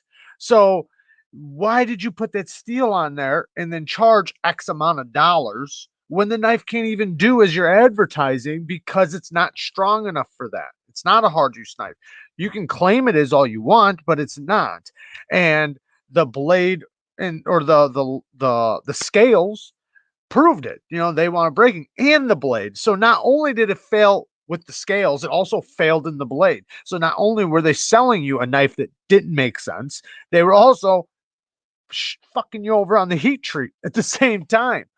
But we need to keep talking about this so that more companies aren't just racking up the dollars saying, oh, we're charging you this because it's the ultimate tactical knife, or whatever.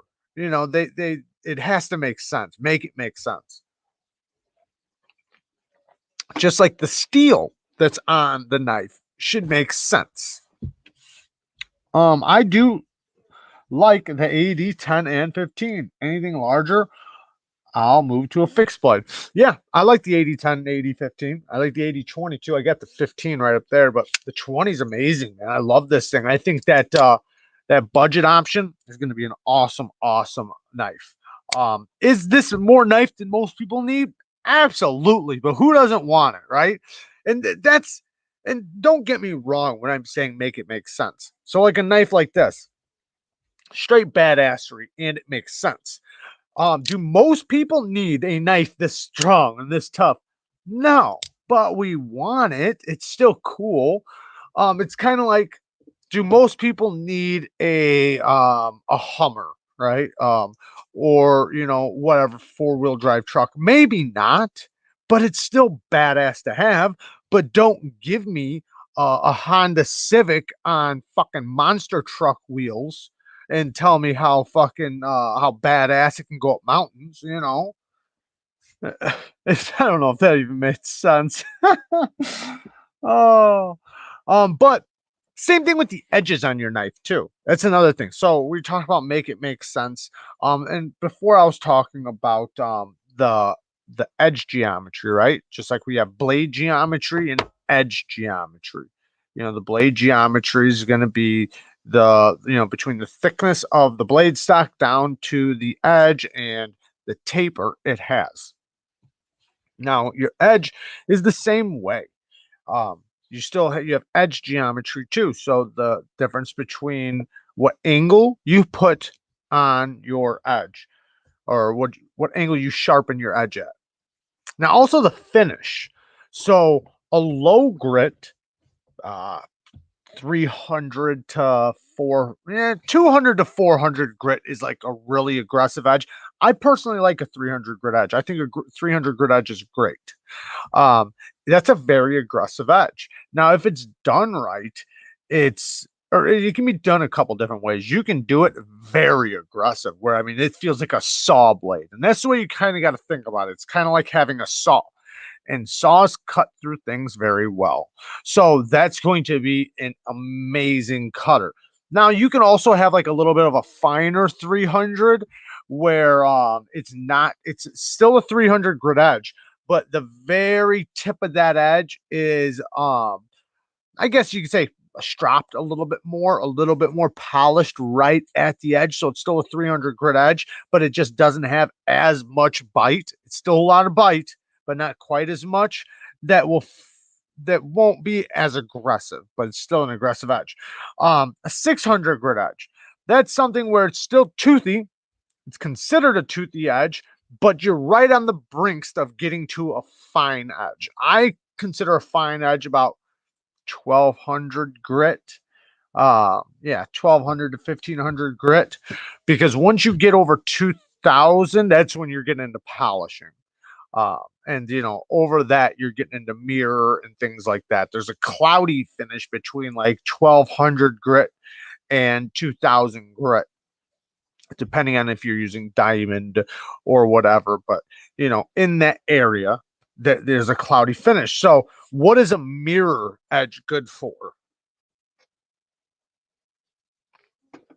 Not a lot. Not a lot. It's not really, I mean, it depends on the steel, first of all, because certain steels do great with a mirror polished edge. I mean, ridiculously sharp. But they're it's because they keep the bite, right? They keep the teeth in that polished edge. And you still have that bite. If you don't have that bite, that mirror polished edge ain't doing shit. It's not doing anything. You need that bite from your edge to cut. I showed it in that one video. That was one of those videos that I did with the review. I showed the difference between bite and not having bite. Even though the knife could cut just fine going through materials, getting into the material is what we're talking about.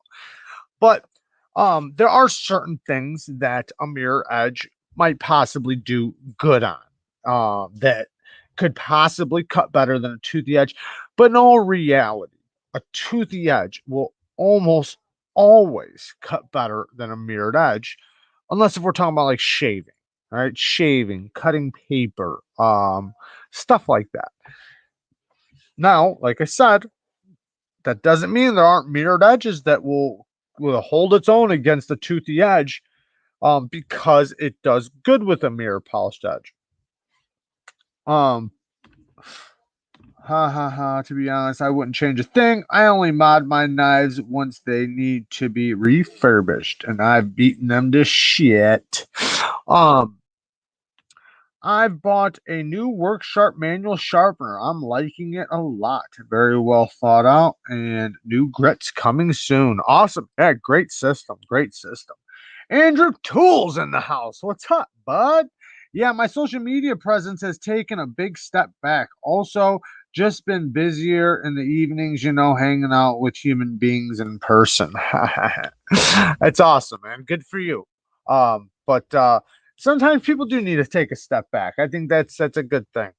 Um, it's not definitely not a bad thing, especially if you feel like you need to do that. Everybody's always still going to be around. The structure of the steel at a molecular level is what makes or breaks an edge. Um, but no, there are some things that are going to do pretty good with a polished edge, just as good as with a toothy edge, because it doesn't take a lot of bite to cut, or even if they both have a lot of bite, like say certain types of foam, certain type of plastic. Yeah, basically those two things. But certain things like certain types of really dense plastic, it kind of depends, right? Like I have these straps at work, very thick, really heavy duty plastic. They're hard as shit to cut. They're really hard to cut. You want something thin or your edge laid back really fine to really cut through them, especially when you have to cut like 20 of them, because you really got to put a lot of pressure, and you don't want a small knife to do it, because you need strength. When your edge gets back there, you really need strength to pry it and pop it. But a toothy edge does cut those better than a polished edge. Now, a polished edge will cut just fine. Don't get me wrong, it does. Pretty much just as good. But the problem with it that I see is that sometimes it kind of damages the polished edge just a little bit. And that's kind of the negative thing to a polished edge sometimes. They're not as strong, they're not as durable, and it seems like they have, well, one, if you scratch, it's easy to scratch. You're gonna scratch a polished edge if you use it. If you don't care about that, then more power to you. Fucking, use it on whatever you want. But nothing's worse than polishing your edge all up, you having an Instagram edge, and then you drop it. Or then you cut something and now there's a screech down that thing, put all that work into that polished edge, when a working edge will do just as good. That's why a working edge on most things is the best edge. Don't get me wrong, polished edges are beautiful. I love a good polished edge. I love it as long as the steel is good for it. And I've had some polished edges that cut fucking better than my toothy edges, but it's only on certain steels, like that new Civivi steel, the 14C from Civivi. That shit is crazy good with a polished edge. I mean, wicked sharp. It's I want other people that sharpen knives to sharpen that shit up, to say how good of an edge they got, because damn it, does it come out good. Whoo, screaming sharp.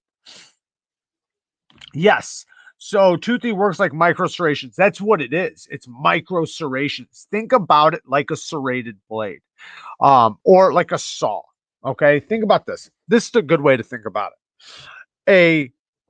A wood, if you know saw blades, I guess if you don't know saw blades, this might not make sense, but a wood cutting saw has nice big teeth for cutting through wood. You guys like the sound effects?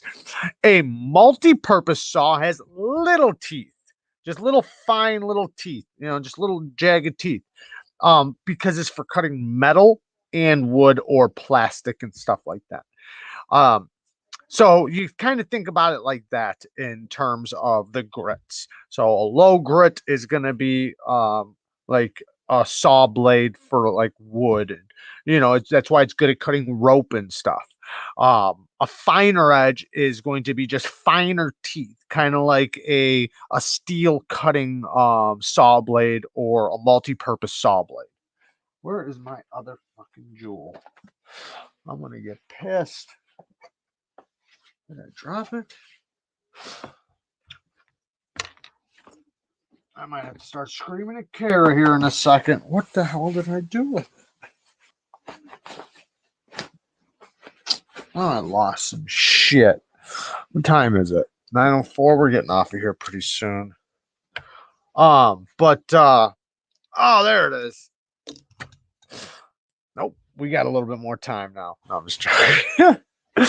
Anyways, yes, Riz, if you could give me all the details of how you think I can improve my life to your preference, that would be great.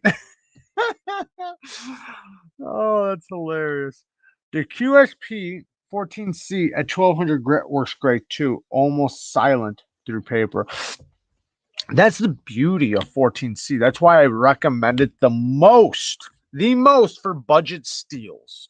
It's a tough steel too. It's a very tough steel, very stainless, and it's easy for the companies to heat treat. If you want the best case scenario with your steel, 14C28N is the best way to go, because other steels that will have a lot of variation, 14C usually doesn't.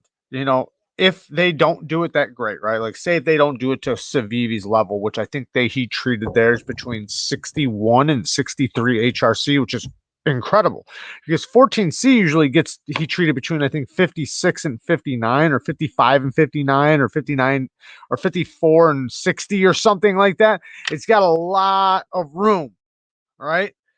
Even if they don't do it as good as Civivi's, it's still in the happy zone. It's still in a great area. Now, yeah, we might get spoiled by Civivi's and think like that all companies 14C28N should do it as good as Civivi's.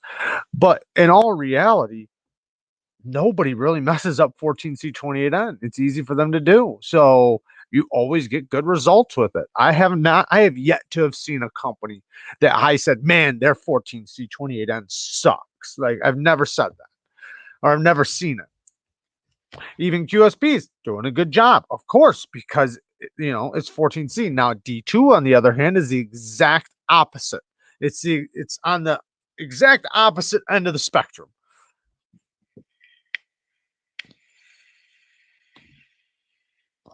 It's almost police dog chasing story 30. Okay. You guys want the police dog story? There was a different story I was gonna tell tonight. It's really bad though. Like, it gets pretty bad. Maybe I'll do it this weekend or something. I kind of was thinking about not doing it after what happened to Metal Complex, but I think if it's towards the end of the videos, it's not too big of a deal. I don't know. I don't know any I hate to say this now and then one's watching, but I don't know any YouTube person that could sit through one of these motherfuckers. They wouldn't know anything we're talking about. They'd get so bored they'd be sleeping before the end of it. Can you imagine somebody who has no idea what we're talking about sitting here listening to this? Like, what the fuck are these people talking about? Edge angles and grits and 600 grit 14C20. What the hell are you talking about?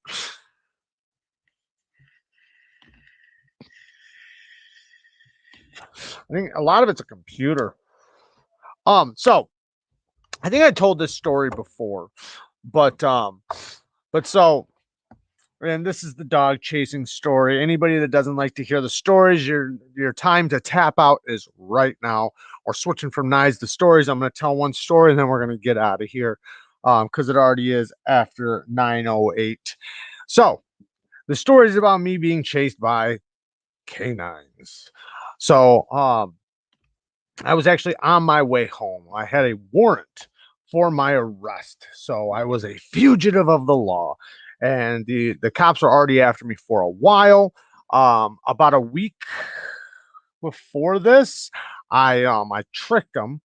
They came to my house and they basically snuck up because they had to get me out of my house. They didn't have a warrant to come into my house, but they had the warrant for my arrest. So since they didn't have a warrant to come into my house, they couldn't just kick down the door. That's not the way that works. They had a warrant for me, not for my property. So they were trying to catch me out of my house. Well, they caught my door open, right? And I believe it was my nephew was walking out of my door, and they basically kind of rushed him. And at this point, they had already been trying to get me for a while and couldn't get me. So they were pissed, basically, and trying to get me. So I had a plan set up at the time, and I had a whole, like, so at the time I lived in a split level And under my stairs was a concrete wall. Now, behind that concrete wall was a crawl space beneath my kitchen floor that I had put in a heated floor. So I did a heated floor in my kitchen, but it wasn't like a regular crawl space. It's not like there was a door to it or anything. It literally was just a knocked out brick. So in order to get into that space to do the heated floor, I had to crawl through a hole this big, literally. Like if you were any bigger than me, you could not get through it. So like I had to, like, crawl through like that, and then like the way I did the heated floor was with hose. Anyways, my point is that so when they came, they actually came into the house and then searched my house. But the people that were in the house with me at the time, they didn't know where I went. They just seen I vanished, right? I heard the word cops and I fucking hid. And I had so fast that they were sure that they were going to catch me. So they at this time they actually sent dogs in. This is going to go on to another story of me actually running from the dogs. But so the dogs came in, they searched my house, but since I had this all set up, I made it to where when I got in the hole, I pulled this thing closed, and you would never know there wasn't even a space in there. It just closed, So when they searched, they didn't find nothing. So I laid down there for about an hour or so. And then I came out after I thought the coast was clear. And the people that were in my house at the time, my nephew and his girl and shit like that, they like were so surprised. They're like, "What the hell? Where'd you come from?" They're like, "We thought you hopped out the window or something," like because they didn't even know I planned this and set this up. So they were sure when the cops were heading down to my basement with the dog that I was coming back up. Like they were going to catch me. The dog was going to pull me out. Like they were positive.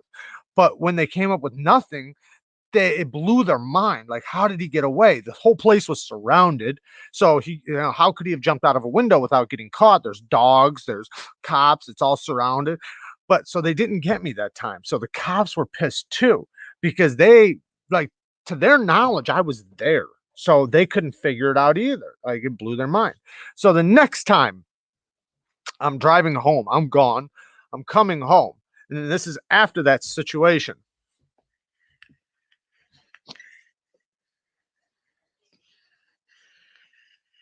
I'm with someone. Well, I'm at a dead end.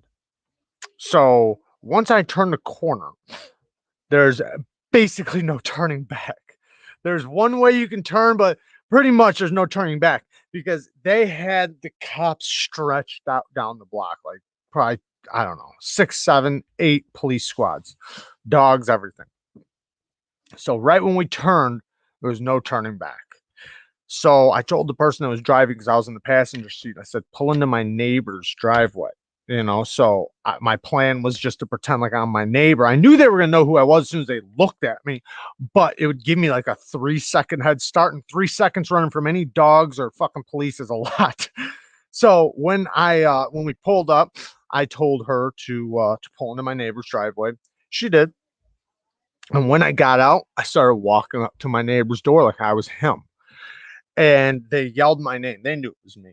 So as soon as they yelled my name, I booked it. I ran. So the first fence, because there's only one way to outrun a cop dog.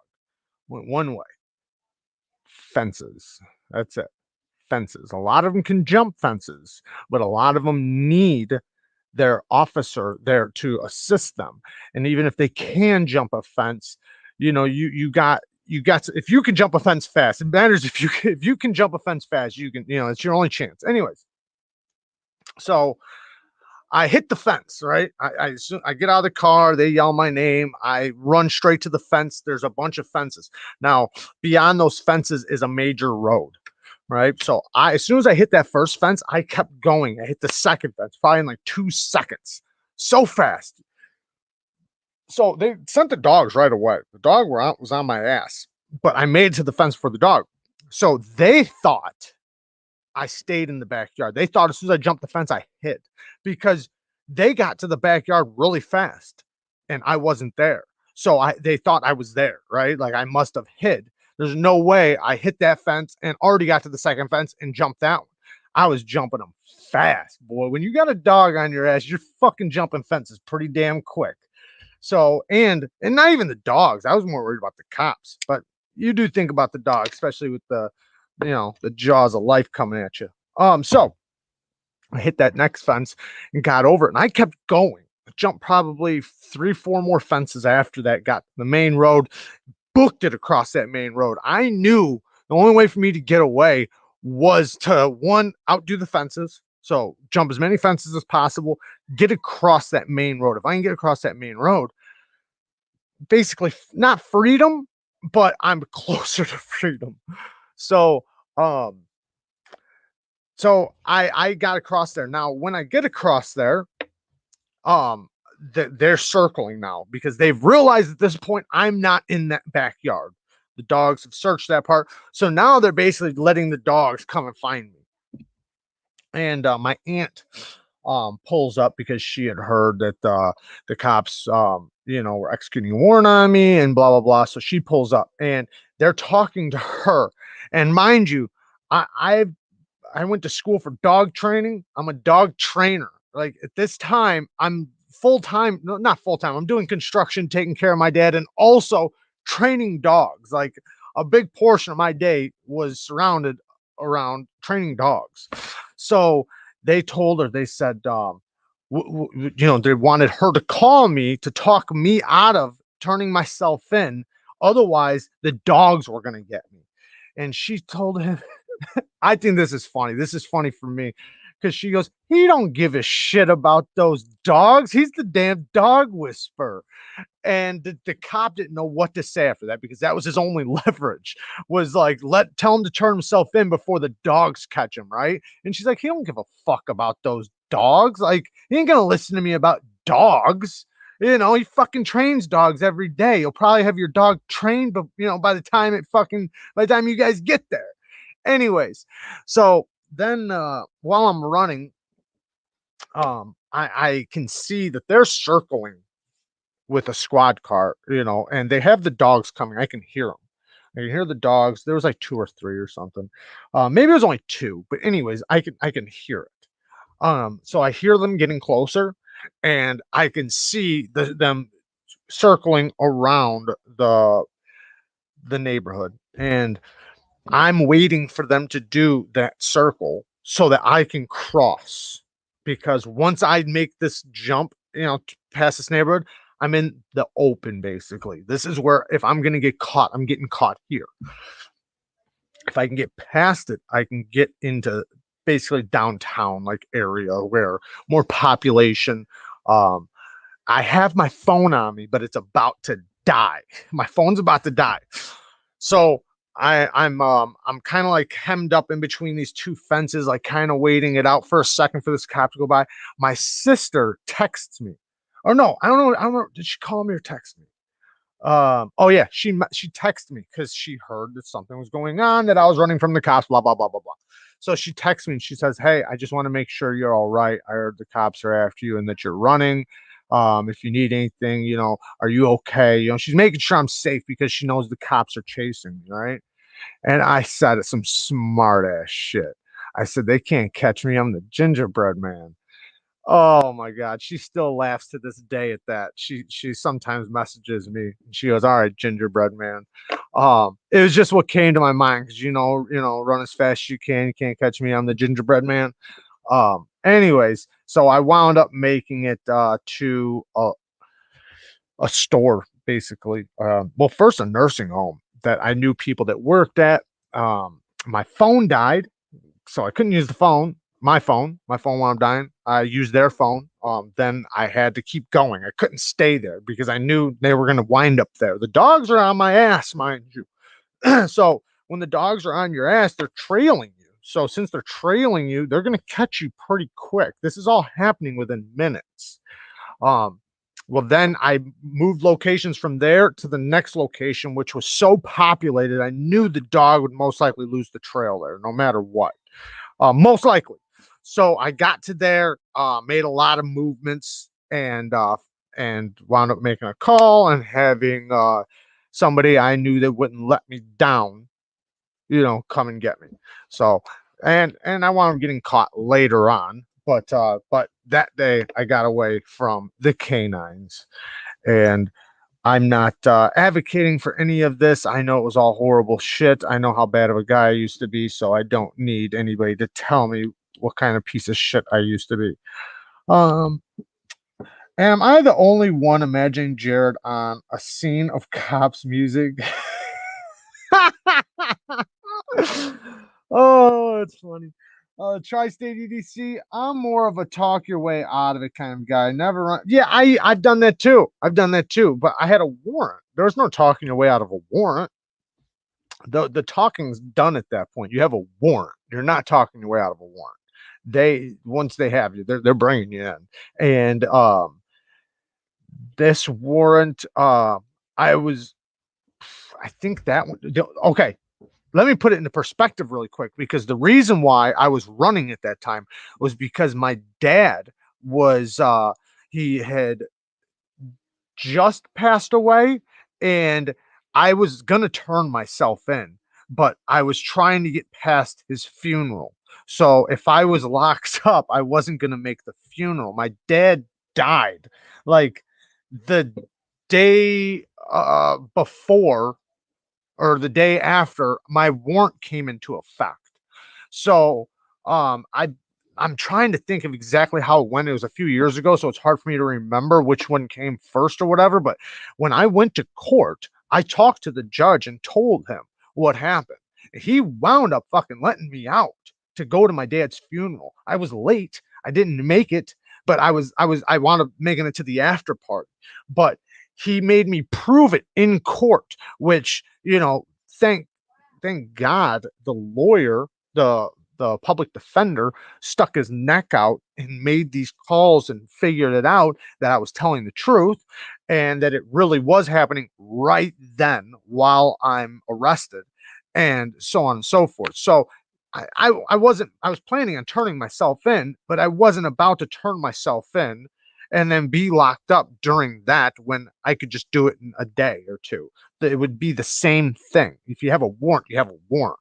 If I turn myself in today or tomorrow, it's not going to make that big of a difference in the judge's eyes. I still had a warrant. Yes, turning yourself in is better than getting caught. But if you're going to turn yourself in, the 2 days isn't going to make a big deal to the judge. It's just whether or not you get caught or not. If you get caught, yeah, that's worse to a judge, but he understood it at that point and was okay with letting me out. Let me out, and then I dealt with the shit and wound up getting locked up again after that. At least you made it. Yeah, yeah. But I did wind up after running though. What happened was I got caught because, like I said, this all happened within for that and the other one and the when I got caught all happened within like a week. Like I said, they were like hot on my tail trying to get me. So when they did wind up getting me, um, it was the day of or the day before my dad's thing. I think it was the day before because I sat in overnight and went to court the next morning. So yeah, because you don't get arrested and go to court. So I wound up staying the night in jail and then going to court the next morning and they let me out.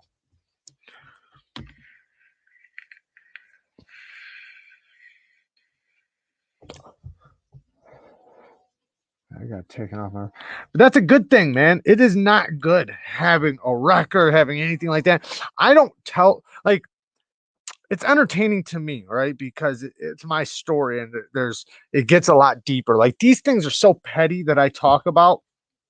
They're not good, right? It's not good. It's a good thing that yours happened when you were a juvenile. I have juvenile stuff too that they got wiped out when I turned 18. But compared to the bad things, the real bad things, like these are just funny stories. So, but none of them are good. They're all shitty. Like it's not good to be in the system. Like just now, today, I got back. I had to go down to the courthouse. I paid $2,000 to get my damn license back that I still don't have back yet. Now I got to go and do reinstatement fees and do all the shit for the DMV. But at least the courts are done. I'm done with them. Done, paid off. And this is after I've already paid like 6 grand to them just 2 years ago for all my other shit. So it's not a good fucking thing. It's a shitty thing. It's just one shit pile after another. And if I read to you the things that are on there, like that they charge for 60 cents here, 20 cents there for things that don't even make sense, right? I'm talking about like one of them is um what's a word for people who are affected? Um like if there was like somebody who got hit by a car, I can't think of the word for it, but they put things like that on there, like as if anybody was hurt. And it's like, where do they get these little charges for when nobody was there? Like this is nobody it gets affected. There's so many little details that they put on there that, yeah, victims, like victims for what? And what I'm talking about right now isn't the other thing I was just talking about. What I'm talking about right now for what I just paid off is for driving with no license. So who the fuck is the victim that that's affected for me driving without a license? Like, and those are charges that are put on there. They'll put staples on there. They'll put anything, everything and anything. They'll put, if somebody glanced at the paperwork and passed it to somebody else, they're making money off of that fucking ticket because that's how they do it. It's extortion in a way. They're gonna, I mean, that's how they come up with fines and stuff. Holy shit. J Cab, thank you, man. Great story, Jared. Here is to the new you, loving watching your videos and live. Thank you, man. That's amazing. Holy shit, man. Thank you. That's so awesome, man. Thank you. I appreciate that. Holy cow, man. What a way to finish up the live, man. That's amazing. I really appreciate that.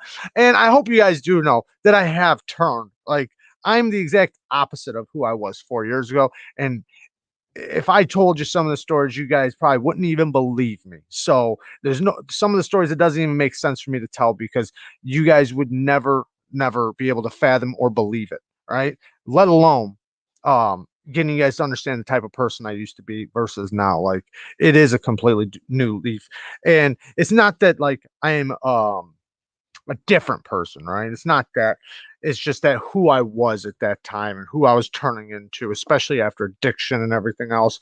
But aside from that, aside from that, just the things that I was doing, aside from addiction and everything, just the lifestyle and everything, it's a completely different person than I am now. Uh, but yeah, I'm very happy with where I'm at now, and I've lived that crazy life that I'm happy is behind me. Um, like when you watch a movie, right? And you watch a movie of somebody, like say the action hero in the movie, and I'm just like trying to build a mental picture. The person in the movie that's living a crazy life, doing all these crazy things, and one thing after another. It's like it looks cool to watch and it's entertaining, but for the person involved, it's complete hell. It's never ending. The stresses and the frustrations and the struggles and the pain and the damage and the this and the that. It it's addicting for a long time. It's, a fast life is very, very addicting.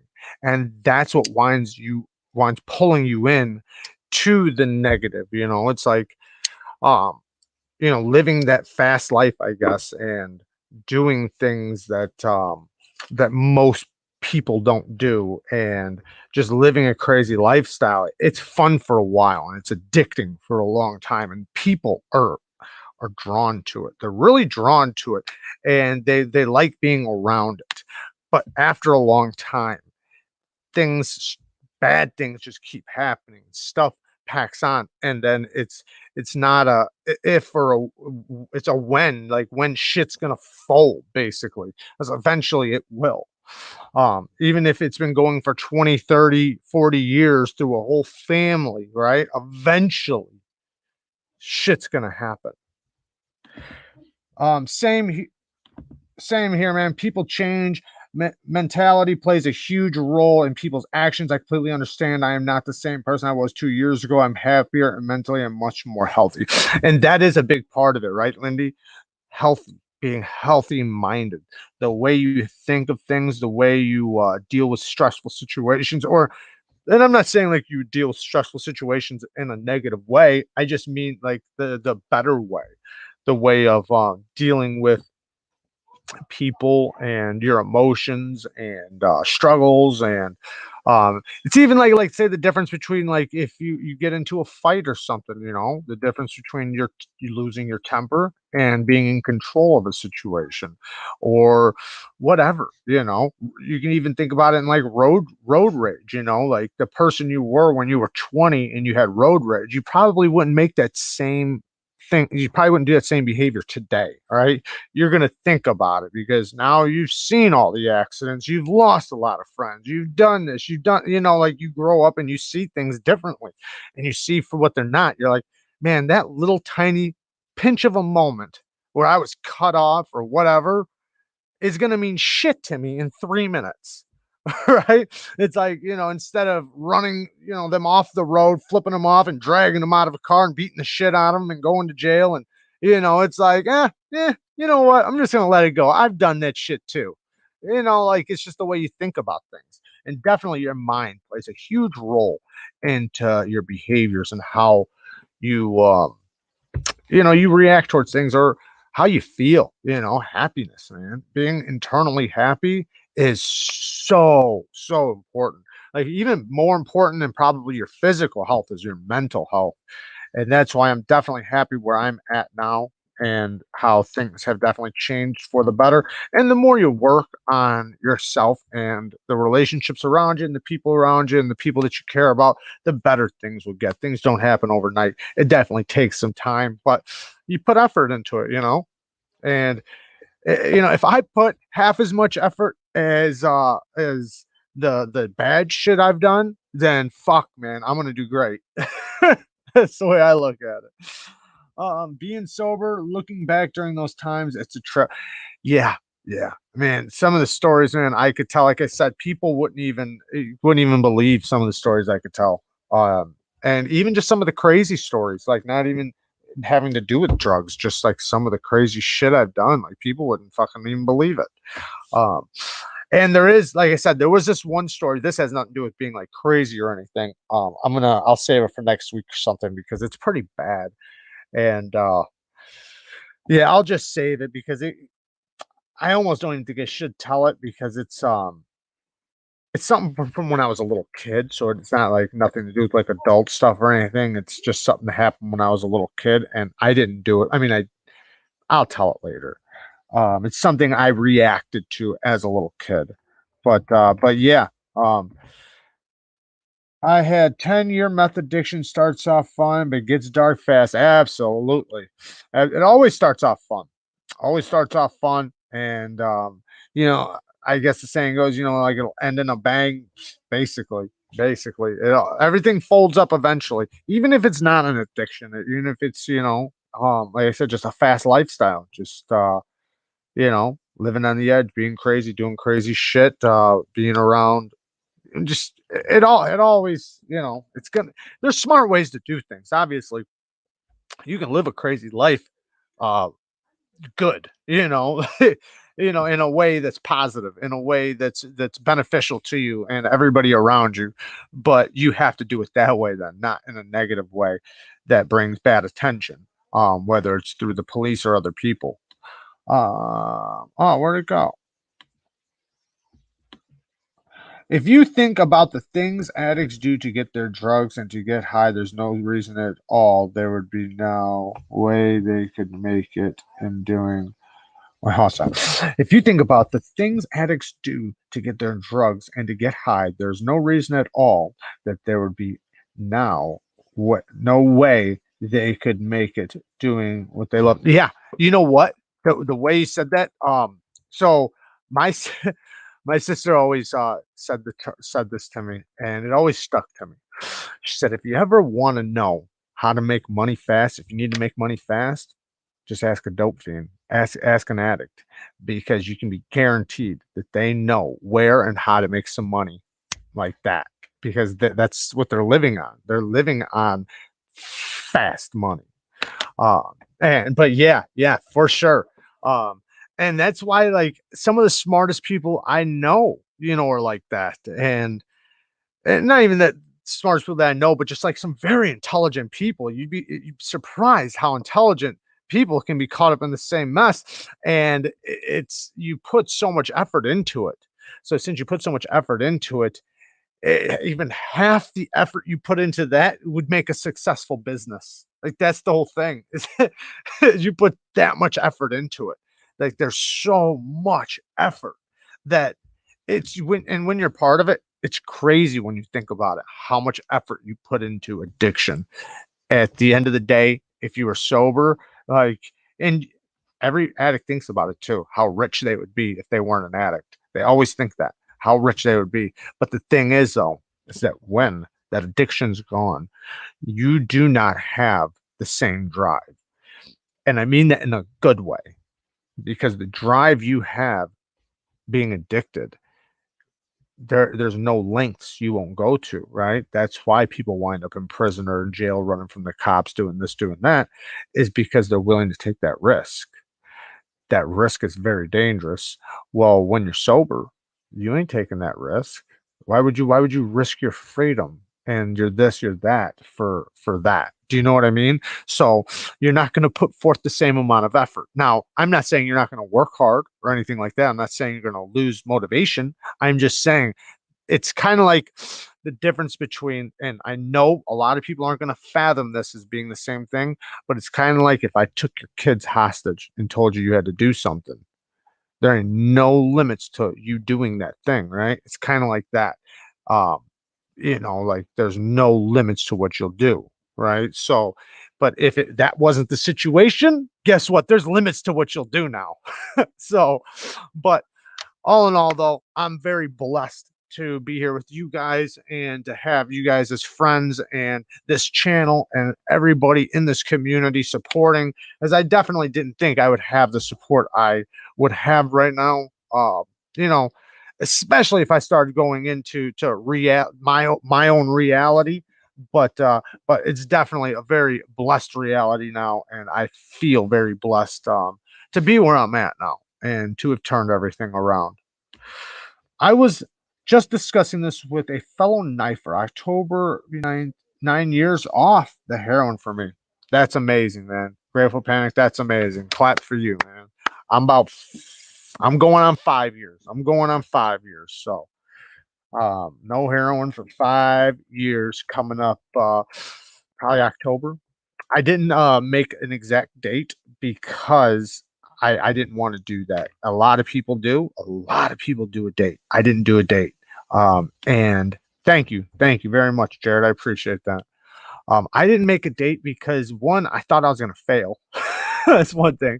But two, I didn't want to do one, two, three. Like I really wanted to just be done with it and not even think about the day. What? What? I'm about done. She remembers dates. What was it? September 6th. September 6th, 2016. That's what she just said. See, I don't think about the dates. To me, it's the past. I know about, 4 or 5 years, so that's what I'm looking at. Um, see, Monster Racing, April 12th was 17 years from when I quit painkillers, got sober. Good for you, man. Congratulations to everybody and anybody. And anybody, let me just say this, if anybody's still going through it, still suffering through it, um, there's ways to get through it, right? And I don't mean AA and stuff like that. And if that's your thing, that's your thing, that's good. But get to a doctor, see a doctor, talk to a doctor about it. They'll get you on some medication and you can make it a lot easier. It's not like the mental um torture that you put yourself through thinking about what you're going to have to go through to get off. It's not like that. There's medications and there's safe ways to do it that aren't going to kill you, that aren't going to make you sick, that are going to make you just fine. And you might have to do that, and there's nothing to be ashamed of. I don't care if you stayed on that fucking medication for the rest of your life. That medication will turn you back to normal, right? Versus that, so anybody who condemns the medications that it takes to get off of drugs, you're a fool. Don't do that. Don't do that. Those medications save people, and they really, truly do. Like I wouldn't be where I'm at right now if not for being on medication and everything. So, um, and it's to obviously to get off of fucking shit.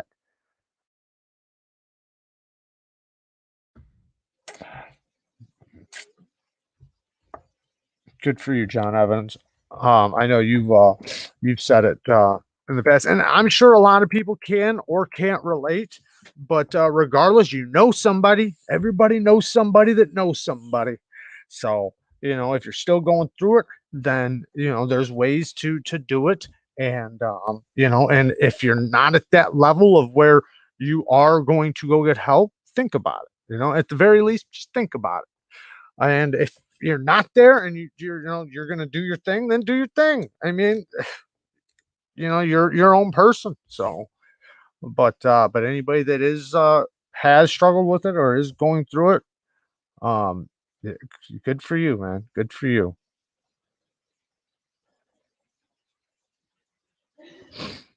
And I appreciate you guys sitting here hanging out with me. I love all you guys. I appreciate you guys hanging out in the lives. Thank you guys for all the donations. I will definitely be live again on Saturday. Hopefully everything works out for Metal Complex. I really hope this doesn't, and I really hope he figures it out and gets it back going. I don't even want to say like I hope this isn't like just a string that winds up happening, because then it makes it sound like I'm more worried about myself than I am for him. But I really do hope that it doesn't wind up being a string of events, and I hope he gets his channel back going, and I hope all you guys do support and help out with that, whether it's through views, likes, support, sharing, all those things, they all help. So I love you guys. Thank you guys for hanging out. Peace.